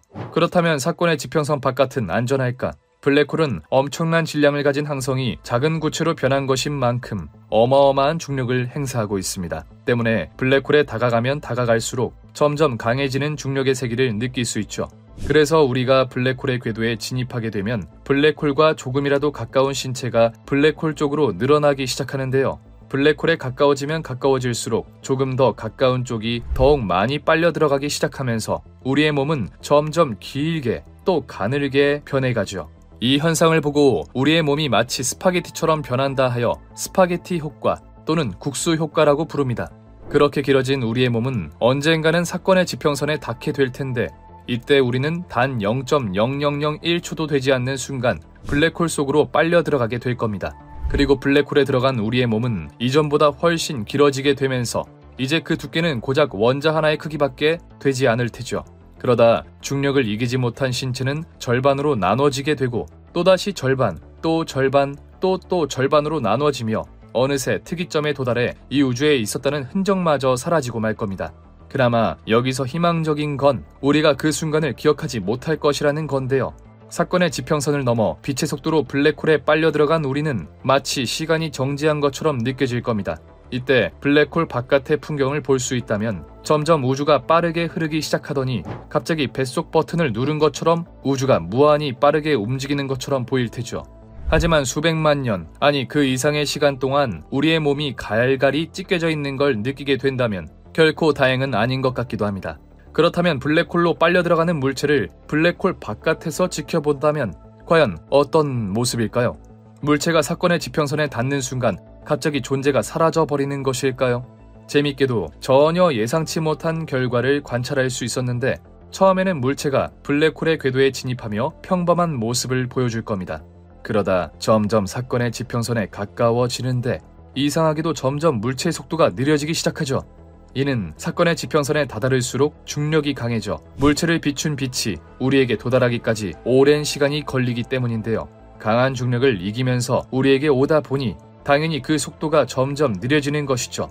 이후 사건의 지평선에 가까워진 물체는 더욱 중력이 강해지게 되고 빛은 우리에게 도달하기 더욱 힘들어집니다. 그리고 그 모습은 마치 물체가 멈춘 것처럼 보이게 되죠. 그렇게 비로소 무한한 시간이 흘렀을 때 물체는 점점 흐릿해지며 우리가 의식하지도 못하는 사이에 사라지게 됩니다. 결국 우리든 어떠한 물체든 블랙홀에 들어가게 된다면 우리는 모두 끔찍한 결말을 맞이하게 될 겁니다. 우리가 이 세상에 존재했다는 증거도 우리의 기억도 모두 블랙홀 속에 빨려 들어가 갈기갈기 찢겨버리고 말겠죠. 때문에 블랙홀에 들어간다는 건 너무나도 무서운 일로 느껴집니다. 그런데 몇몇 과학자들은 블랙홀에 들어갈 수 있다면 꽤나 재미있는 일을 겪을 수 있을 것이라고 이야기합니다. 아인슈타인 방정식의 해를 풀어낸 슈바르츠 실트 해는 그 자체로 흥미로운 특징들을 가지고 있었습니다. 먼저 첫 번째, 아무것도 돌아올 수 없는 경계선이 블랙홀의 주위를 감싸고 있다. 다시 말해 블랙홀에는 빛조차도 빠져나올 수 없는 사건의 지평선이 있다는 말로 이 반경보다 더 가까이 접근하는 물체는 여지없이 블랙홀로 빨려 들어가 결코 탈출하지 못하게 된다는 이야기였죠. 사실 이는 너무나도 잘 알려져 있는 탓에 그리 신기하진 않지만 그 다음 특징이 매우 흥미로웠는데요. 슈바르츠 실트 반경 안으로 떨어지는 사람은 시공의 반대편 비친 거울 세계를 보게 될 것이다. 쉽게 말해 블랙홀에 의해 중력이 무한대에 가까워질 때쯤 우주에는 구멍이라고 부를 만한 것이 생기게 되는데 만약 그 구멍을 볼 수 있다면 그 구멍 속에는 우주의 반대편 모습이 보인다는 것이었습니다. 하지만 아인슈타인은 거울 우주는 어차피 소통이 불가능한 곳이기 때문에 이 특성들을 별로 신경 쓰지 않았죠. 왜냐하면 블랙홀 속에 들어가 우주 너머의 공간을 본다고 쳐도 어차피 들어가는 순간 어마어마한 중력을 이기지 못하고 찌그러져 버릴 테니 별 의미가 없다는 것이었습니다. 또 그 구멍을 통해 다른 우주로 가려면 그 탐사선은 빛보다 빠른 속도로 날아야 하는데 특수상대성 이론에 의해 빛보다 빠른 물체는 존재할 수 없었죠. 따라서 슈바르츠 실트해가 의미를 갖기 위해서는 이 거울 우주가 수학적으로 필요하긴 했지만 물리학적으로 절대 발견될 수 없었던 겁니다. 그래서 아인슈타인도 블랙홀은 물리적 현실에서 절대로 존재할 수 없다라고 말한 것이었죠. 그런데 1935년 아인슈타인은 자신의 동료 네이선 로젠과 재미있는 논문을 하나 발표하게 됩니다. 오늘날 아인슈타인 로젠달이라고 불리는 이 논문은 극단적으로 휘어진 시공간 사이에 마치 다리와 같은 것이 생겨날 수도 있다는 내용을 가지고 있었는데요. 다시 말해 앞서 말했듯 겨울 우주가 존재할 수도 있다는 것이었습니다. 하지만 아인슈타인은 자신이 이러한 논문을 냈음에도 이는 단지 블랙홀이 수학적으로 모순이 없는 이론이 되기 위해 필요한 논문일 뿐 실제로 이 다리가 존재할 수는 없다고 봤습니다. 당시 아인슈타인은 너무나도 강력한 힘을 가지고 있던지라 블랙홀의 존재와 그 효용성은 상당히 흥미롭게 들려왔지만 얼마 지나지 않아 과학자들의 머릿속에서 잊혀져 버리고 말죠. 그런데 1963년 상황이 바뀌기 시작합니다. 뉴질랜드의 수학자 로이 커가 아인슈타인 방정식에 대한 또 하나의 해를 발견하게 된 것이었는데요. 커는 슈바르츠 실트가 구했던 방정식의 해에서 하나의 조건을 추가해 또 다른 해를 찾아내는 데 성공합니다. 슈바르츠 실트가 회전을 배제하고 아인슈타인 방정식의 해를 구했다면 커는 회전까지 그 계산에 집어넣었죠. 그 결과 회전하는 무거운 별은 한 점으로 붕괴하지 않고 납작한 고리 모양으로 압축된다는 사실을 발견하는데요. 여기서 재밌는 건 이 고리 모양의 블랙홀이 상당히 흥미로운 성질을 가지고 있다는 것이었습니다.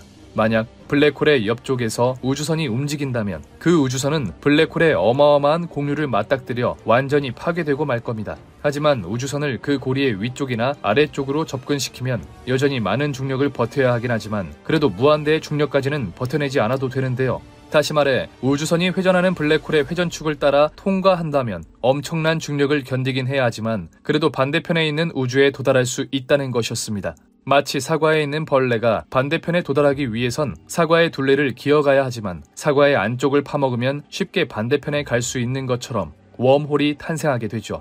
하지만 아인슈타인은 여전히 블랙홀과 웜홀에 대해서는 냉소적이었습니다. 그는 단지 이 천체들이 단지 수학적으로 존재할 확률만 존재하고 있을 뿐 실제 현실에서는 절대로 존재할 수 없다고 생각했죠. 게다가 100번 양보해서 중력이 무한대가 되는 지점, 즉 블랙홀이 존재한다고 해도 그렇게 빨아들인 어마어마한 질량이 어디로 가는 것인지에 대해서는 설명할 길이 인류가 탄생하기 훨씬 이전부터 우주를 누비던 자유로운 영혼 빛은 감히 인간이 잡아들 수 없을 정도로 강력한 힘을 가지고 있었으며 아무리 잡아보려고 노력해봐도 엄청난 속도로 인간을 피해 도망치고는 했습니다. 그런데 인간은 미스테리한 빛에 대해 탐구하기 시작하였고 수천 년, 아니 수만 년의 시간을 투자해 빛의 속도가 무려 초속 3억 미터라는 것을 발견해내었죠. 초속 3억 미터. 무려 1초에 3억 미터라는 속도는 이제껏 인간이 도저히 상상조차 할 수 없었던 말 그대로 미친 속도로 만약 우리가 빛의 속도에 도달하게 된다면 지금까지 우리가 상상하던 아니 상상조차 할 수 없었던 일까지 해낼 수 있을 것으로 보였습니다. 하지만 절망스럽게도 20세기 과학자들의 연구에 따르면 아무리 빠르고 대단한 빛일지라도 절대로 도달할 수 없는 곳이었는데요.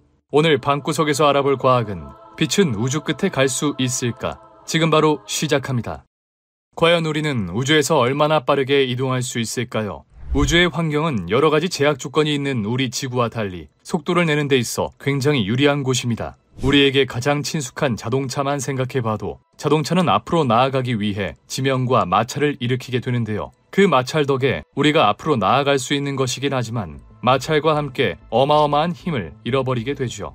문제는 그뿐만이 아닙니다. 이 마찰을 이길 정도로 강한 출력을 쏟아부어 우리가 원하는 속도에 다다랐다고 하더라도 공기라는 장애물이 갑자기 나타나 우리를 방해하기 시작하죠. 또 그 속도를 올리면 올릴수록 공기는 더욱더 거세게 저항하게 됩니다. 하지만 다행히도 이 문제는 조금 더 강한 출력의 엔진을 사용하고 공기의 저항을 덜 받도록 차체를 설계하고 아예 공기가 희박한 곳으로 간다면 해결이 되는 문제였죠. 그렇기 때문에 우리는 비행기로 자동차의 10배에 가까운 시속 1000km의 속도를 낼 수 있었던 것입니다. 그런데 우주의 상황은 이보다도 훨씬 좋았습니다. 이곳은 지구처럼 마찰을 일으킬 지면도 존재하지 않고 속도를 내는데 가장 큰 장애물인 공기조차 거의 존재하고 있지 않죠. 만약 우주에서 같은 연료와 같은 출력으로 여행하게 된다면 우리는 우주에서 훨씬 빠른 속도로 훨씬 오랫동안 이동할 수 있을 겁니다. 때문에 우리가 우주를 빠르게 여행하는 것은 그렇게 어려워 보이지 않죠. 물론 빛의 속도야 워낙 빠르니까 거기까지는 가지 못한다고 하더라도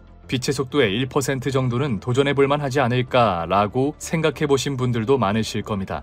하지만 우주라는 곳은 우리 인류가 탐험하는 것을 쉽게 허락하지 않았는데요. 아니 어쩌면 지구가 자신을 벗어나는 것을 허락하지 않은지도 모르겠습니다. 만약 우리가 지구를 떠나 다른 행성, 이를테면 화성 같은 곳에 가려면 어떻게 해야 할까요? 제일 먼저 생각나는 건 역시 로켓 우주선입니다. 로켓은 연료를 연소해 발생하는 고온, 고압의 가스를 분출해 지면을 밀어내며 앞으로 나아가는 방식인데요. 많은 연료와 그를 이용한 강력한 출력으로 지면 위로 뜨는 건 그리 어려운 일이 아니었습니다. 조금 더 빨리, 조금 더 높이 오르고 싶으면 연료를 조금 더 많이, 그리고 더 빨리 태우면 됐으니까요.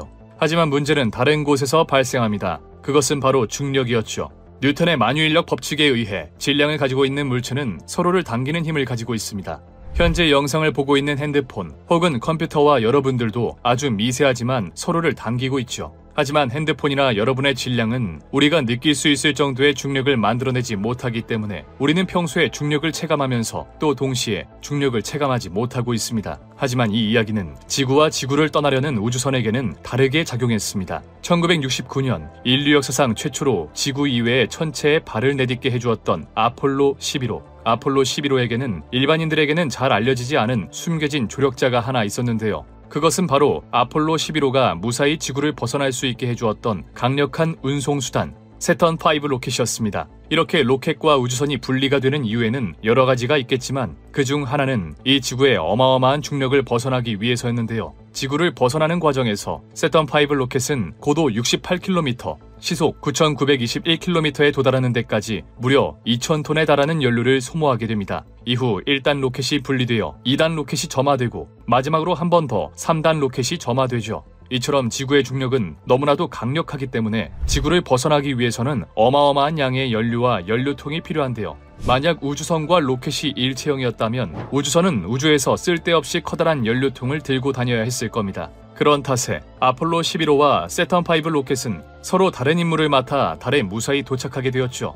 하지만 여기서 문제는 세턴5 로켓의 무게였습니다. 이 로켓의 자체 중량은 약 300만 킬로그램, 실어갈 수 있는 짐의 무게는 약 12만 킬로그램 정도인데 이때 이 로켓에 걸리는 중력의 크기는 무려 약 3천만 뉴턴이죠. 다시 말해 우리가 이 지구를 벗어나기 위해서는 3천만 뉴턴을 이겨내야 한다는 소리이고 또 이는 우리가 9.8m/s 제곱이라는 중력 가속도를 이겨낼 정도의 가속도로 하늘을 날아야 한다는 것이었습니다. 그리고 여기서 딜레마가 발생하게 되는데 강력한 출력을 만드는 방법은 아주 단순합니다. 많은 양의 연료를 한 번에 태워버리면 되죠. 그런데 강한 출력을 위해 많은 양의 연료를 싣게 되면 그와 동시에 우리가 이겨내야 하는 중력의 크기도 커지게 됩니다. 그럼 그보다도 강력한 출력을 위해 더욱 많은 연료를 실어야 하고 또다시 한번 우리가 이겨내야 하는 중력의 크기가 커지게 되겠죠. 이러한 이유로 우리는 아직까지 우리가 원하는 만큼의 연료를 실어서 우주를 날아갈 수 없는데요. 어차피 우주는 중력이나 공기 저항도 없겠다. 강한 출력을 만들어서 앞으로 나아가기만 하면 될 것 같지만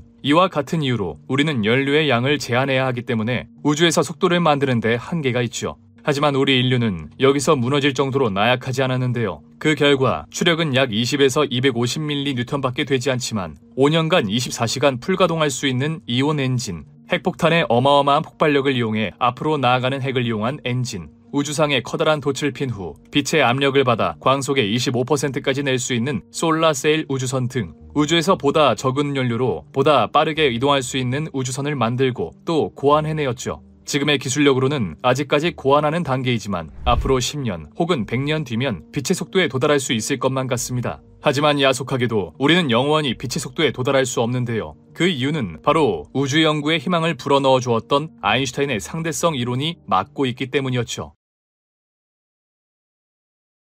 비록 아직 실제로 만들어내지는 못했지만 광속의 25% 수준, 초속 약 7,500만 미터의 속도로 이동할 수 있는 우주선을 고안해낸 과학자들, 불과 100년 전까지만 해도 우리가 지구 밖으로 나가 달에 발자국을 찍고 온다는 것을 상상도 하지 못했던 것을 생각해보면 분명 우리는 빛의 속도에 어느 정도는 접근할 수 있을 겁니다. 하지만 그러면서도 절대로 우리는 빛의 속도에 도달할 수는 없는데요. 그 이유는 바로 빛에 대한 최고의 성서, 아인슈타인의 특수상대성 이론 때문이었죠. 아인슈타인의 특수상대성 이론은 굉장히 많은 내용을 포함하고 있었는데 그 중에서 제일 핵심적인 것은 바로 이 우주에서 가장 빠른 존재는 빛밖에 존재할 수 없으며 그 어떠한 물체도 빛보다는 빨라질 수 없다는 것이었습니다. 그렇다면 왜 우리는 빛의 속도에 도달할 수 없는 걸까? 빛의 속도가 초속 3억 미터라는 말도 안 되는 속도를 가지고 있긴 하지만 과학이 진보한다면 그 정도의 한계는 넘을 수 있는 것이 아닐까요? 빛의 속도가 한계 속도인 이유는 상대성 이론과 아주 밀접하게 그리고 직접적으로 연관되어 있었습니다. 아인슈타인의 상대성 이론에 따르면 빛의 속도는 모든 관측자에게서 동일하게 나타나는데요. 즉 다시 말해 어떤 과학자든 빛이 어떤 방향에서 와도 항상 빛의 속도가 일정하다는 것이었죠. 때문에 빛의 속도가 단순히 엄청난 속도를 가지고 있는 것을 넘어 그보다도 더 특별한 의미를 가지고 있다는 것이었습니다. 또 우리가 빛의 속도에 도달할 수 없는 가장 결정적인 이유는 빛의 성질이 너무나도 특이 있기 때문인데요. 너무나도 당연하겠지만 실체가 있는 모든 물질들은 질량을 가지고 있을 수밖에 없습니다. 우리도 실체가 있는 존재이기 때문에 몸무게라는 것이 존재하고 있고, 하다못해 우리 눈에 보이지 않는 기체들 역시 미량이긴 하지만 질량을 가지고 있죠. 하지만 빛은 질량이 적은 것도 아니고 아예 0이죠. 이는 우리가 무슨 수를 쓰더라도 빛의 속도에 근접할 수 없다는 것을 의미하는데요. 한번 우리가 자그마한 조약돌을 밀어본다고 생각해봅시다. 주먹보다도 작은 이 조약돌을 밀어 움직이게 하는 것은 3살짜리 어린아이도 할 수 있을 만큼 적은 힘이 필요한데요. 하지만 이 조약돌보다 훨씬 무거운 질량을 가지고 있는 바위를 같은 힘으로 민다면 과연 이 바위가 움직이게 될까요? 너무나 당연하게도 우리가 움직이게 하고 싶은 대상의 질량이 크면 클수록 우리는 더욱 많은 에너지를 주어야 합니다. 그렇다면 질량이 매우 작은 물질이라면 빛의 속도에 도달할 수 있지 않을까? 물론 가능하긴 합니다. 유럽 입자 물리연구소에는 전 세계에서 가장 강력한 대형 강입자 충돌기가 있는데요. 여기서 양성자를 빛의 속도에 99.999999%까지 가속시키는 데 성공하였죠. 하지만 사람을 태운 우주선 정도의 크기를 빛의 속도까지 가속하는 건 차원이 다른 문제였는데요. 대형 강입자 충돌기에서 빛의 속도에 가깝게 도는 양성자의 운동 에너지는 대략 6조 5천억 전자볼트였습니다. 이를 열량으로 환산하면 40억분의 1 칼로리 정도로 성인의 하루 권장 섭취량이 2000kcal 정도인 것을 생각해보면 굉장히 적은 에너지라는 것을 알 수 있죠. 하지만 여기서 문제는 고작 1.67 곱하기 10의 마이너스 27제곱kg으로 이게 얼마나 가벼운 건지 체감조차 되지 않을 정도로 작은 수준이라는 건데요. 다시 말해 1g의 양성자를 빛의 속도에 근접하게 가속시키는 데 필요한 에너지가 무려 150조 칼로리가 된다는 것이었습니다. 이는 휘발유 200억 리터를 태워야 나오는 에너지로 2021년 대한민국 1년 휘발유 소비량의 4분의 1 정도가 되는 어마어마한 양이죠.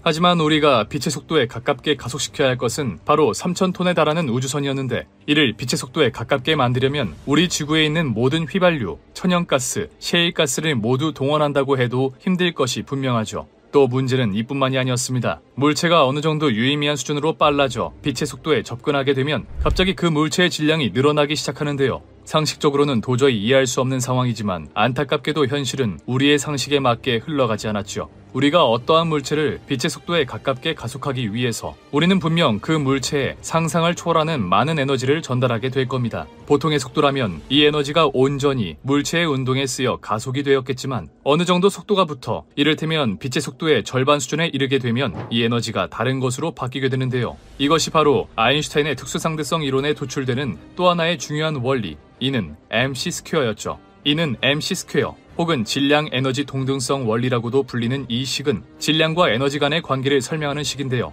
여기서 E는 에너지, M은 물체의 질량, C는 빛의 속도로 보통은 M의 질량을 가진 물체가 어떠한 방식으로 파괴된다면 mc²만큼은 에너지가 만들어진다는 것이었습니다. 이는 우리의 전력을 책임져주고 있는 원자력 발전소에서 일어나는 핵분열 반응 혹은 차세대 미래기술로 불리는 핵융합 방식에서 찾아볼 수 있었죠. 그리고 여기서 문제는 질량이 에너지로 전환되는 것뿐만 아니라 에너지 역시 질량으로 전환될 수 있다는 것이었습니다. 다시 말해 우리가 물체를 가속하기 위해 쏟아부었던 어마어마한 양의 에너지가 속도를 늘리기는커녕 에너지가 질량으로 전환되면서 그 물체의 가속을 방해하고 있었던 것이었죠. 물론 이 질량이 늘어나는 만큼 더욱더 많은 에너지를 주게 되면 질량이 늘어나는 것을 이겨내고 다시 한번 가속하게 되겠지만 늘어난 에너지만큼 질량이 더욱 많이 늘어나기 때문에 결국 우리는 어떠한 물체를 광속으로 만드는 데에 무한대의 에너지가 필요하게 되죠. 다시 말해 우리는 절대 광속에 도달할 수 없다는 것이었습니다. 이는 마치 우주의 법칙을 정한 신이 감히 빛의 속도에는 도달하지 못하도록 한 것처럼 느껴지죠. 하지만 앞서 알아봤듯 우리는 이미 양성자를 광속에 상당히 근접한 수준으로 가속한 적이 있었습니다. 물론 아직 양성자이긴 하지만 여기서 양성자를 일반적인 물체로 바꾸고 대신 99.999999% 수준이 아닌 대략 80% 정도의 수준으로만 가속한다면 우리는 이 넓은 우주를 자유롭게 여행하며 언젠가는 우주의 끝을 볼 수 있지 않을까요? 하지만 안타깝게도 광속의 80%로는 절대로 우주의 끝을 볼 수 없었으며 우리가 설사 물리법칙을 깨고 빛의 속도에 도달한다고 해도 우리는 우주의 끝을 절대로 볼 수가 없었죠. 1905년 빛에 대해 다룬 특수상대성 이론과 함께 1915년에는 시공간에 대해 이야기했던 일반 상대성 이론. 비록 아인슈타인은 이 식이 어떤 것을 의미하는지 100% 이해하지는 못했지만 이 이론들은 수많은 과학자와 천문학자에게 엄청난 영감을 안겨주었습니다. 그리고 1927년 벨기에의 신부이자 과학자였던 르메트르는 아인슈타인의 일반 상대성 이론에서 도출된 아인슈타인 장방정식을 풀이해내며 이 우주가 팽창할 수밖에 없음을 밝혀내었죠. 하지만 여기서 충격적인 건 이 우주의 팽창 속도가 우리의 상상을 뛰어넘을 정도로 빠르다는 것이었는데요. 1929년 우주의 팽창을 직접 목격한 허블의 관측 이후 대부분의 과학자들은 우주가 팽창하는 것은 인정할 수밖에 없었지만 이는 빅뱅 당시 있었던 폭발의 관성력 정도로만 이해했습니다. 이 외에는 우주가 스스로 팽창할 이유가 없었으며 그에 따라 어느 정도의 시간이 걸릴지는 모르겠지만 분명 우주가 팽창하는 속도는 점점 줄어들 것이라고 생각했죠. 그런데 1992년 헝가리의 천문 물리학자 조지 펄은 아주 놀라운 주장을 하게 되는데요. 우주에 존재하는 수많은 천체들 중 1A형 초신성에 집중하던 조지 펄은 이상하게도 이 초신성이 점점 더 빨리 그리고 점점 더 멀리 이동하는 것을 관측하게 됩니다. 기존의 우주론대로라면 적어도 일정한 속도로 팽창을 하거나 혹은 팽창의 속도가 줄어들어야 했죠. 하지만 줄어들기는커녕 오히려 가속 팽창하기 시작하며 아직도 이 우주는 굉장한 성장기에 있다는 것으로 밝혀졌는데요. 여기서 더욱 놀라운 것은 그 팽창 속도가 이제는 빛의 속도마저 넘어버릴 정도라는 것이었습니다. 다시 말해 이는 우리가 현재 우주의 가장자리에 있다고 가정하고 여기서부터 빛의 속도로 우주의 끝을 향해 달려도 우리는 절대 그 경계를 넘을 수 없다는 것이었죠. 우리가 빛의 속도로 가는 것보다 우주가 팽창하는 속도가 더욱 빠르니 말이죠. 때문에 우리는 지금 당장 빛의 속도로 달릴 수 있는 우주선을 만든다고 해도 절대 우주의 끝에는 도달할 수 없었습니다. 하지만 이러한 절망적인 결론에도 불구하고 과학자들의 연구 의지를 꺾을 수는 없었는데요. 그리고 마침내 이 결론을 뒤집어버릴 빛의 속도 문제를 극복해버릴 방법을 찾아내고 말았는데 다음 방구석에서 알아볼 영상은 과학자들이 이야기하는 우주 여행 방법입니다. 지금까지 방구석 과학이었습니다.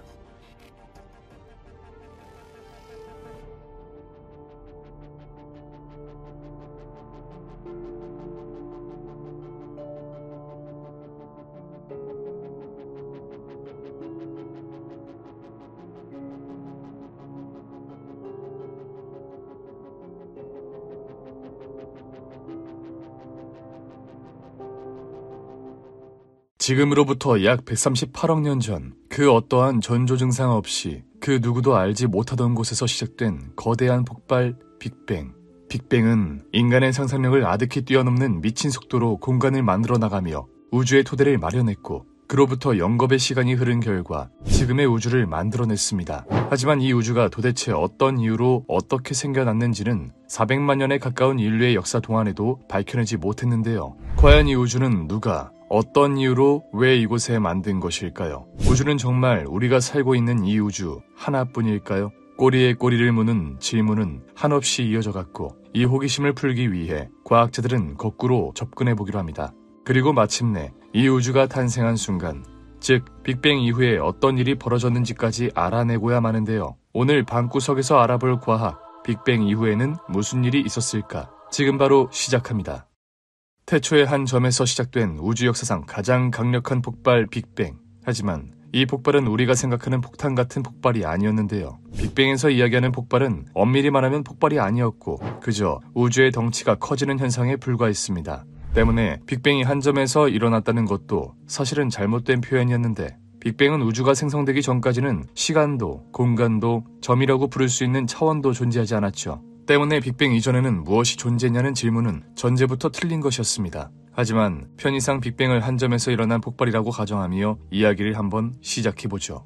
빅뱅 직후 갑자기 공간이 생겨나기 시작하며 모든 물질들은 생겨난 공간을 채우기 위해 모든 입자가 다른 입자로부터 멀어지는 행동을 보이기 시작합니다. 이제 막 폭발을 해 어마어마한 에너지를 가지고 있던 이 당시 우주의 온도는 무려 1.5조 켈빈에 달했는데 이 온도는 그 어떤 것과도 비교할 수 없을 정도로 높은 온도로 당장 생각나는 태양의 중심 온도 1500만 도의 10만 배에 달하는 미친 수준이었습니다. 이 정도의 초고온에서는 모든 입자들이 넘쳐나는 에너지로 미친 듯이 날뛰기 시작하는데 때문에 현재 과학 수준으로는 이 당시 무슨 일이 있었는지 설명이 불가능했죠. 우리가 현재 목표로 하고 있는 핵융합 프로젝트의 온도가 1억 도인 것을 생각해보면 1.5조 켈빈이라는 온도가 얼마나 높은 것인지 체감할 수 있었습니다. 하지만 이 온도가 1000억 켈빈 정도로 내려온다면 그나마 이때 우주에서 벌어지는 일들을 예측해 볼 수 있었는데 그렇다면 1.5조 켈빈의 우주가 1000억 켈빈 정도로 식는 데까지는 과연 얼마만큼의 시간이 걸렸을까요?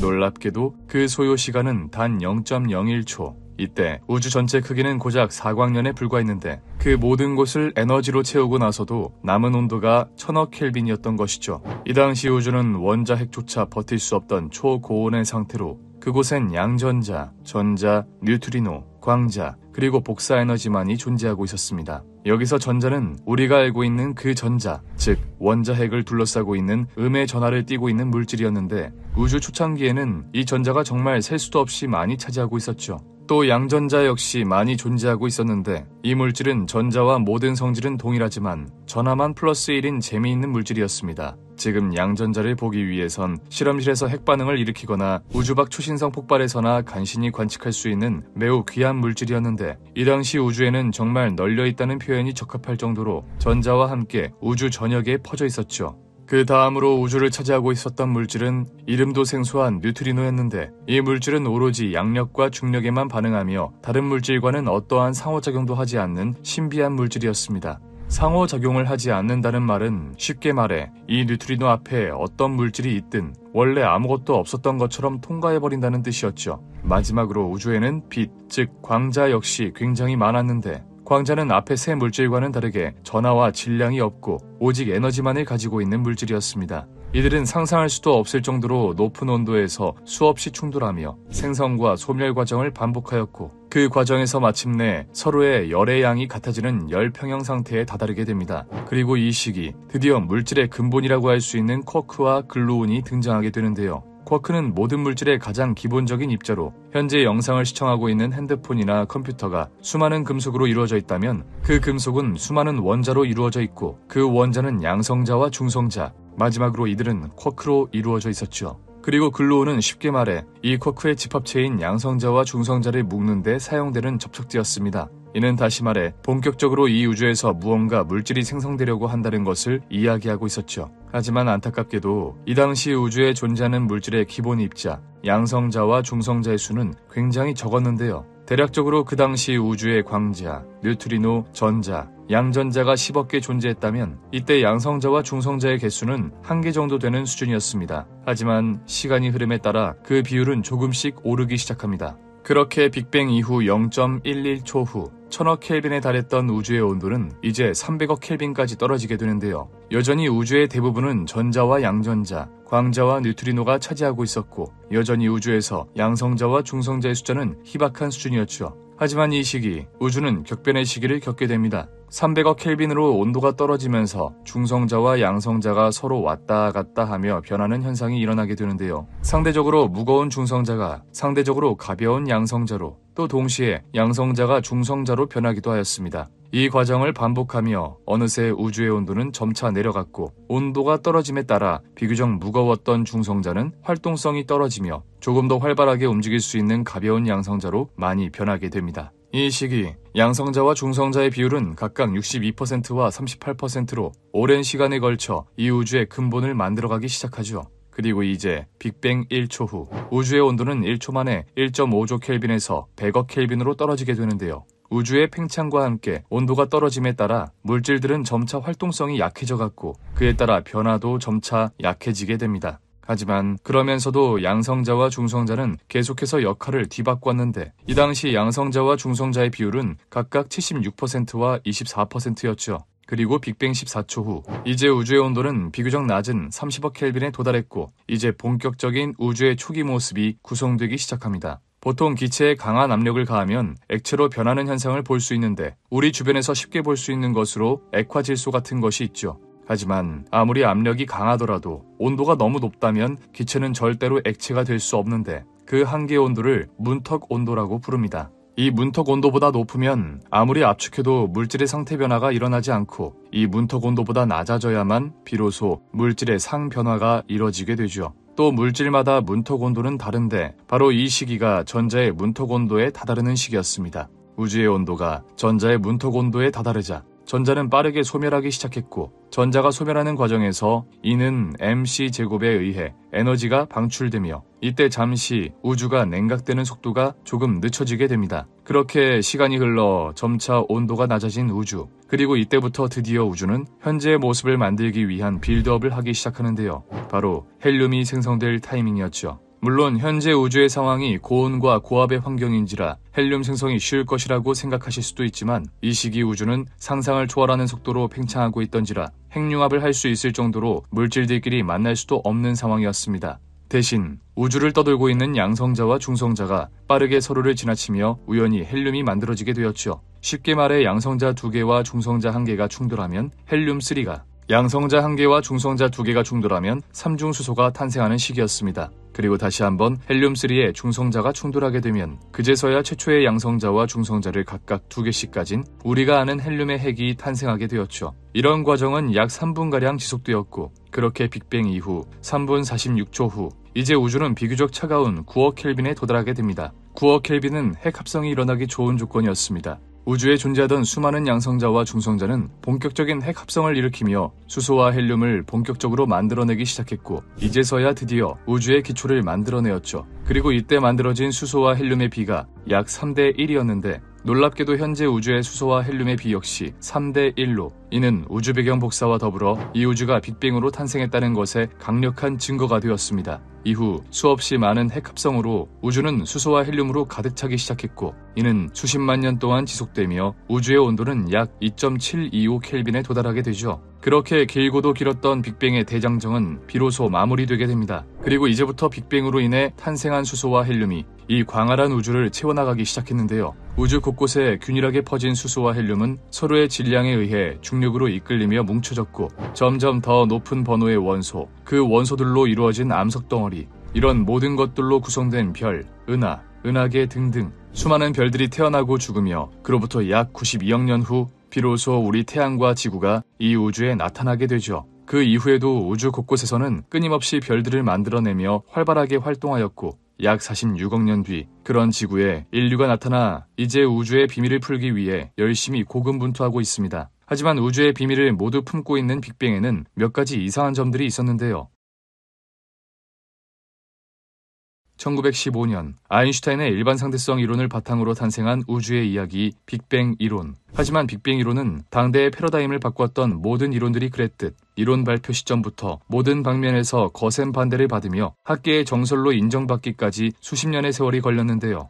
이는 당시 과학자들이 단순히 꼬장을 부리기 위해 혹은 지식이 부족해서였다기보다는 실제 이 빅뱅 이론에는 이상한 점이 많이 존재하고 있기 때문이었죠. 1915년 현대과학의 패러다임을 바꾼 일반상대성 이론의 발표 이후 아인슈타인은 매일같이 우주에 관한 생각에 매달리고 있었습니다. 그의 인생의 걸작, 일반상대성 이론을 연구해보면 이 우주에 대한 이야기가 자신이 생각했던 것과는 너무나도 다르게, 아니 이상하게 나왔기 때문이죠.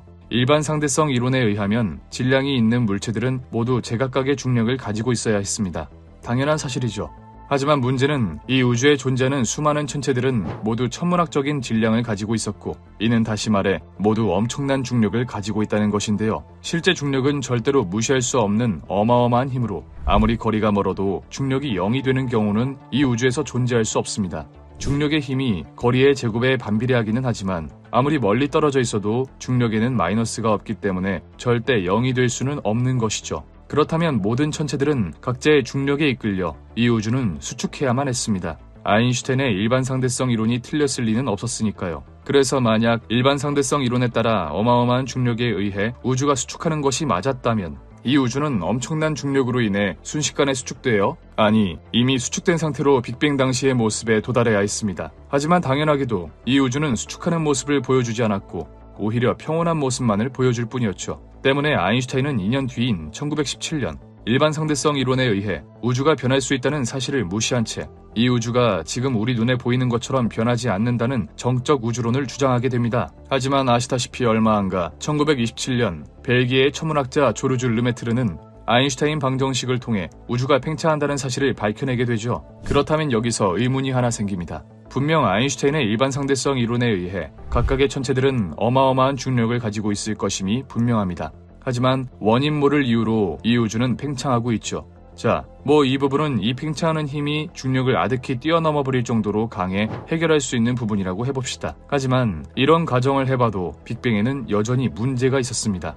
만약 천체 간의 중력을 무시해버릴 정도로 팽창의 힘이 강력하다면 이 우주가 수축해 쪼그라드는 것은 막을 수 있을 겁니다. 하지만 이는 다시 말해 천체들끼리는 어떤 일이 있어도 다시는 가까워질 수 없다는 이야기인데요. 그렇다면 이 우주에 천체라는 게 존재할 수 있을까요? 지금까지 수백 년간 과학자들이 연구해온 바에 따르면 우주에 존재하는 모든 천체들은 우주를 떠돌고 있는 우주먼지와 가스덩어리들이 자체 중력에 의해 뭉쳐 천체가 형성되는 것인데, 팽창의 힘이 중력을 아득히 넘어버렸다면 이들은 천체를 형성하기 위해 모일 새도 없이 흩어져 우리가 살고 있는 이 지구, 우리에게 빛을 비춰주는 태양, 아니 나아가 이 우주에 존재하는 모든 천체들은 탄생조차 할 수 없었을 겁니다. 이는 다시 말해 팽창 속도가 너무 느리면 우주에 존재하는 모든 천체들의 자체 중력에 의해 이 우주는 순식간에 빅뱅 당시의 상태로 돌아가야만 했고, 반대로 팽창 속도가 너무 빠르면 물질들이 서로 만나 천체를 형성할 새도 없이 흩어져 버린다는 것이었습니다. 정리하자면 138억 년의 역사를 가진 이 우주가 지금의 모습을 유지하기 위해선 더도 말고 덜도 말고 딱 현재의 팽창 속도가 아니면 존재할 수 없었다는 것이었죠.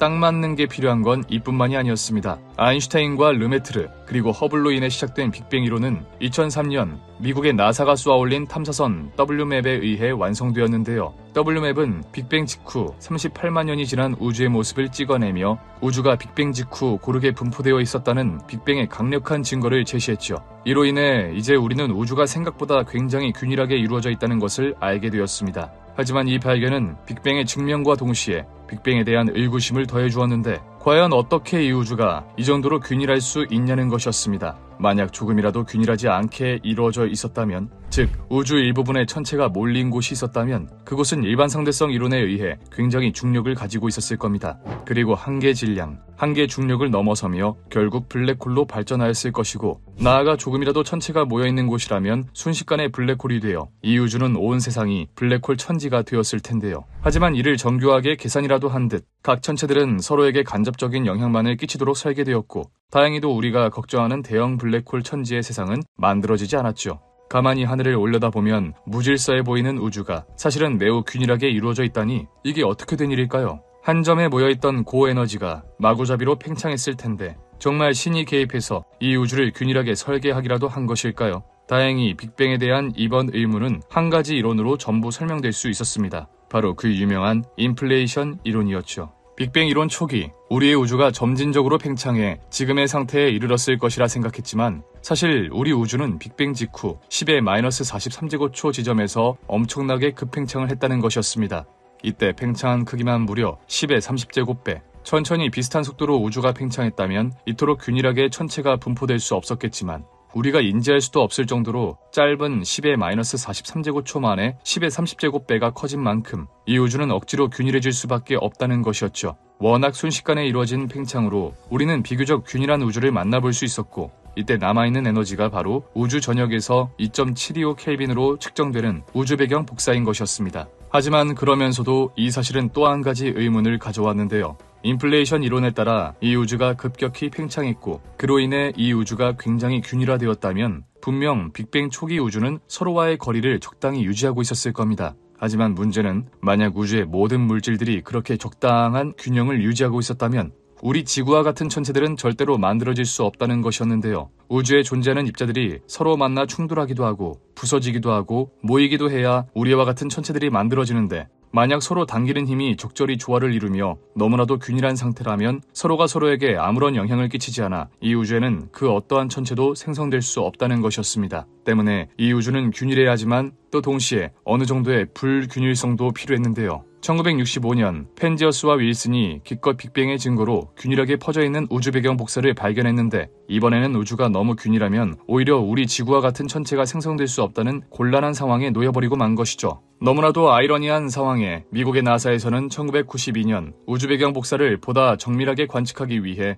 우주 배경 탐사선 코비를 발사하게 됩니다. 그 결과 완벽하게 균일하다고 생각했던 우주에는 사실 어느 정도 미세한 불균열이 있었다는 것을 확인할 수 있었고, 이후 2012년에는 조금 더 정밀한 관측을 위해 WMAP 탐사선을 쏘아올리며 미세한 불균열이 생각보다 많이 존재하고 있다는 것을 확인할 수 있었습니다. 그리고 마지막으로 2013년 유럽 우주국 ESA에서 플랑크 탐사선을 발사하며 이 우주가 굉장히 균일하게 또 동시에 불균일한 것이 균일하게 퍼져있는 아이러니한 상황을 맞이할 수 있었죠. 우리는 이런 균일과 불균일의 조화 덕에 블랙홀 천지의 우주 운명에서 벗어날 수 있었으며, 또 동시에 태양이라는 항성, 지구라는 행성, 그리고 인간이라는 생명체가 탄생할 수 있었던 것이었습니다. 결국 정리해보면 이 우주는 빅뱅으로 굉장히 잘 설명이 돼 있지만 이 우주는 빅뱅으로 굉장히 잘 설명이 되지만 우주 속 물질이 적당히 뭉칠 수 있으면서도 수축되지 않는 적당한 팽창 속도, 우주의 모든 물체가 적절히 퍼질 수 있었던 10의 마이너스 43제곱초에 일어났던 10의 30제곱배에 달하는 급팽창, 또 적당한 불균일로 우리와 같은 생명체가 탄생할 수 있었죠.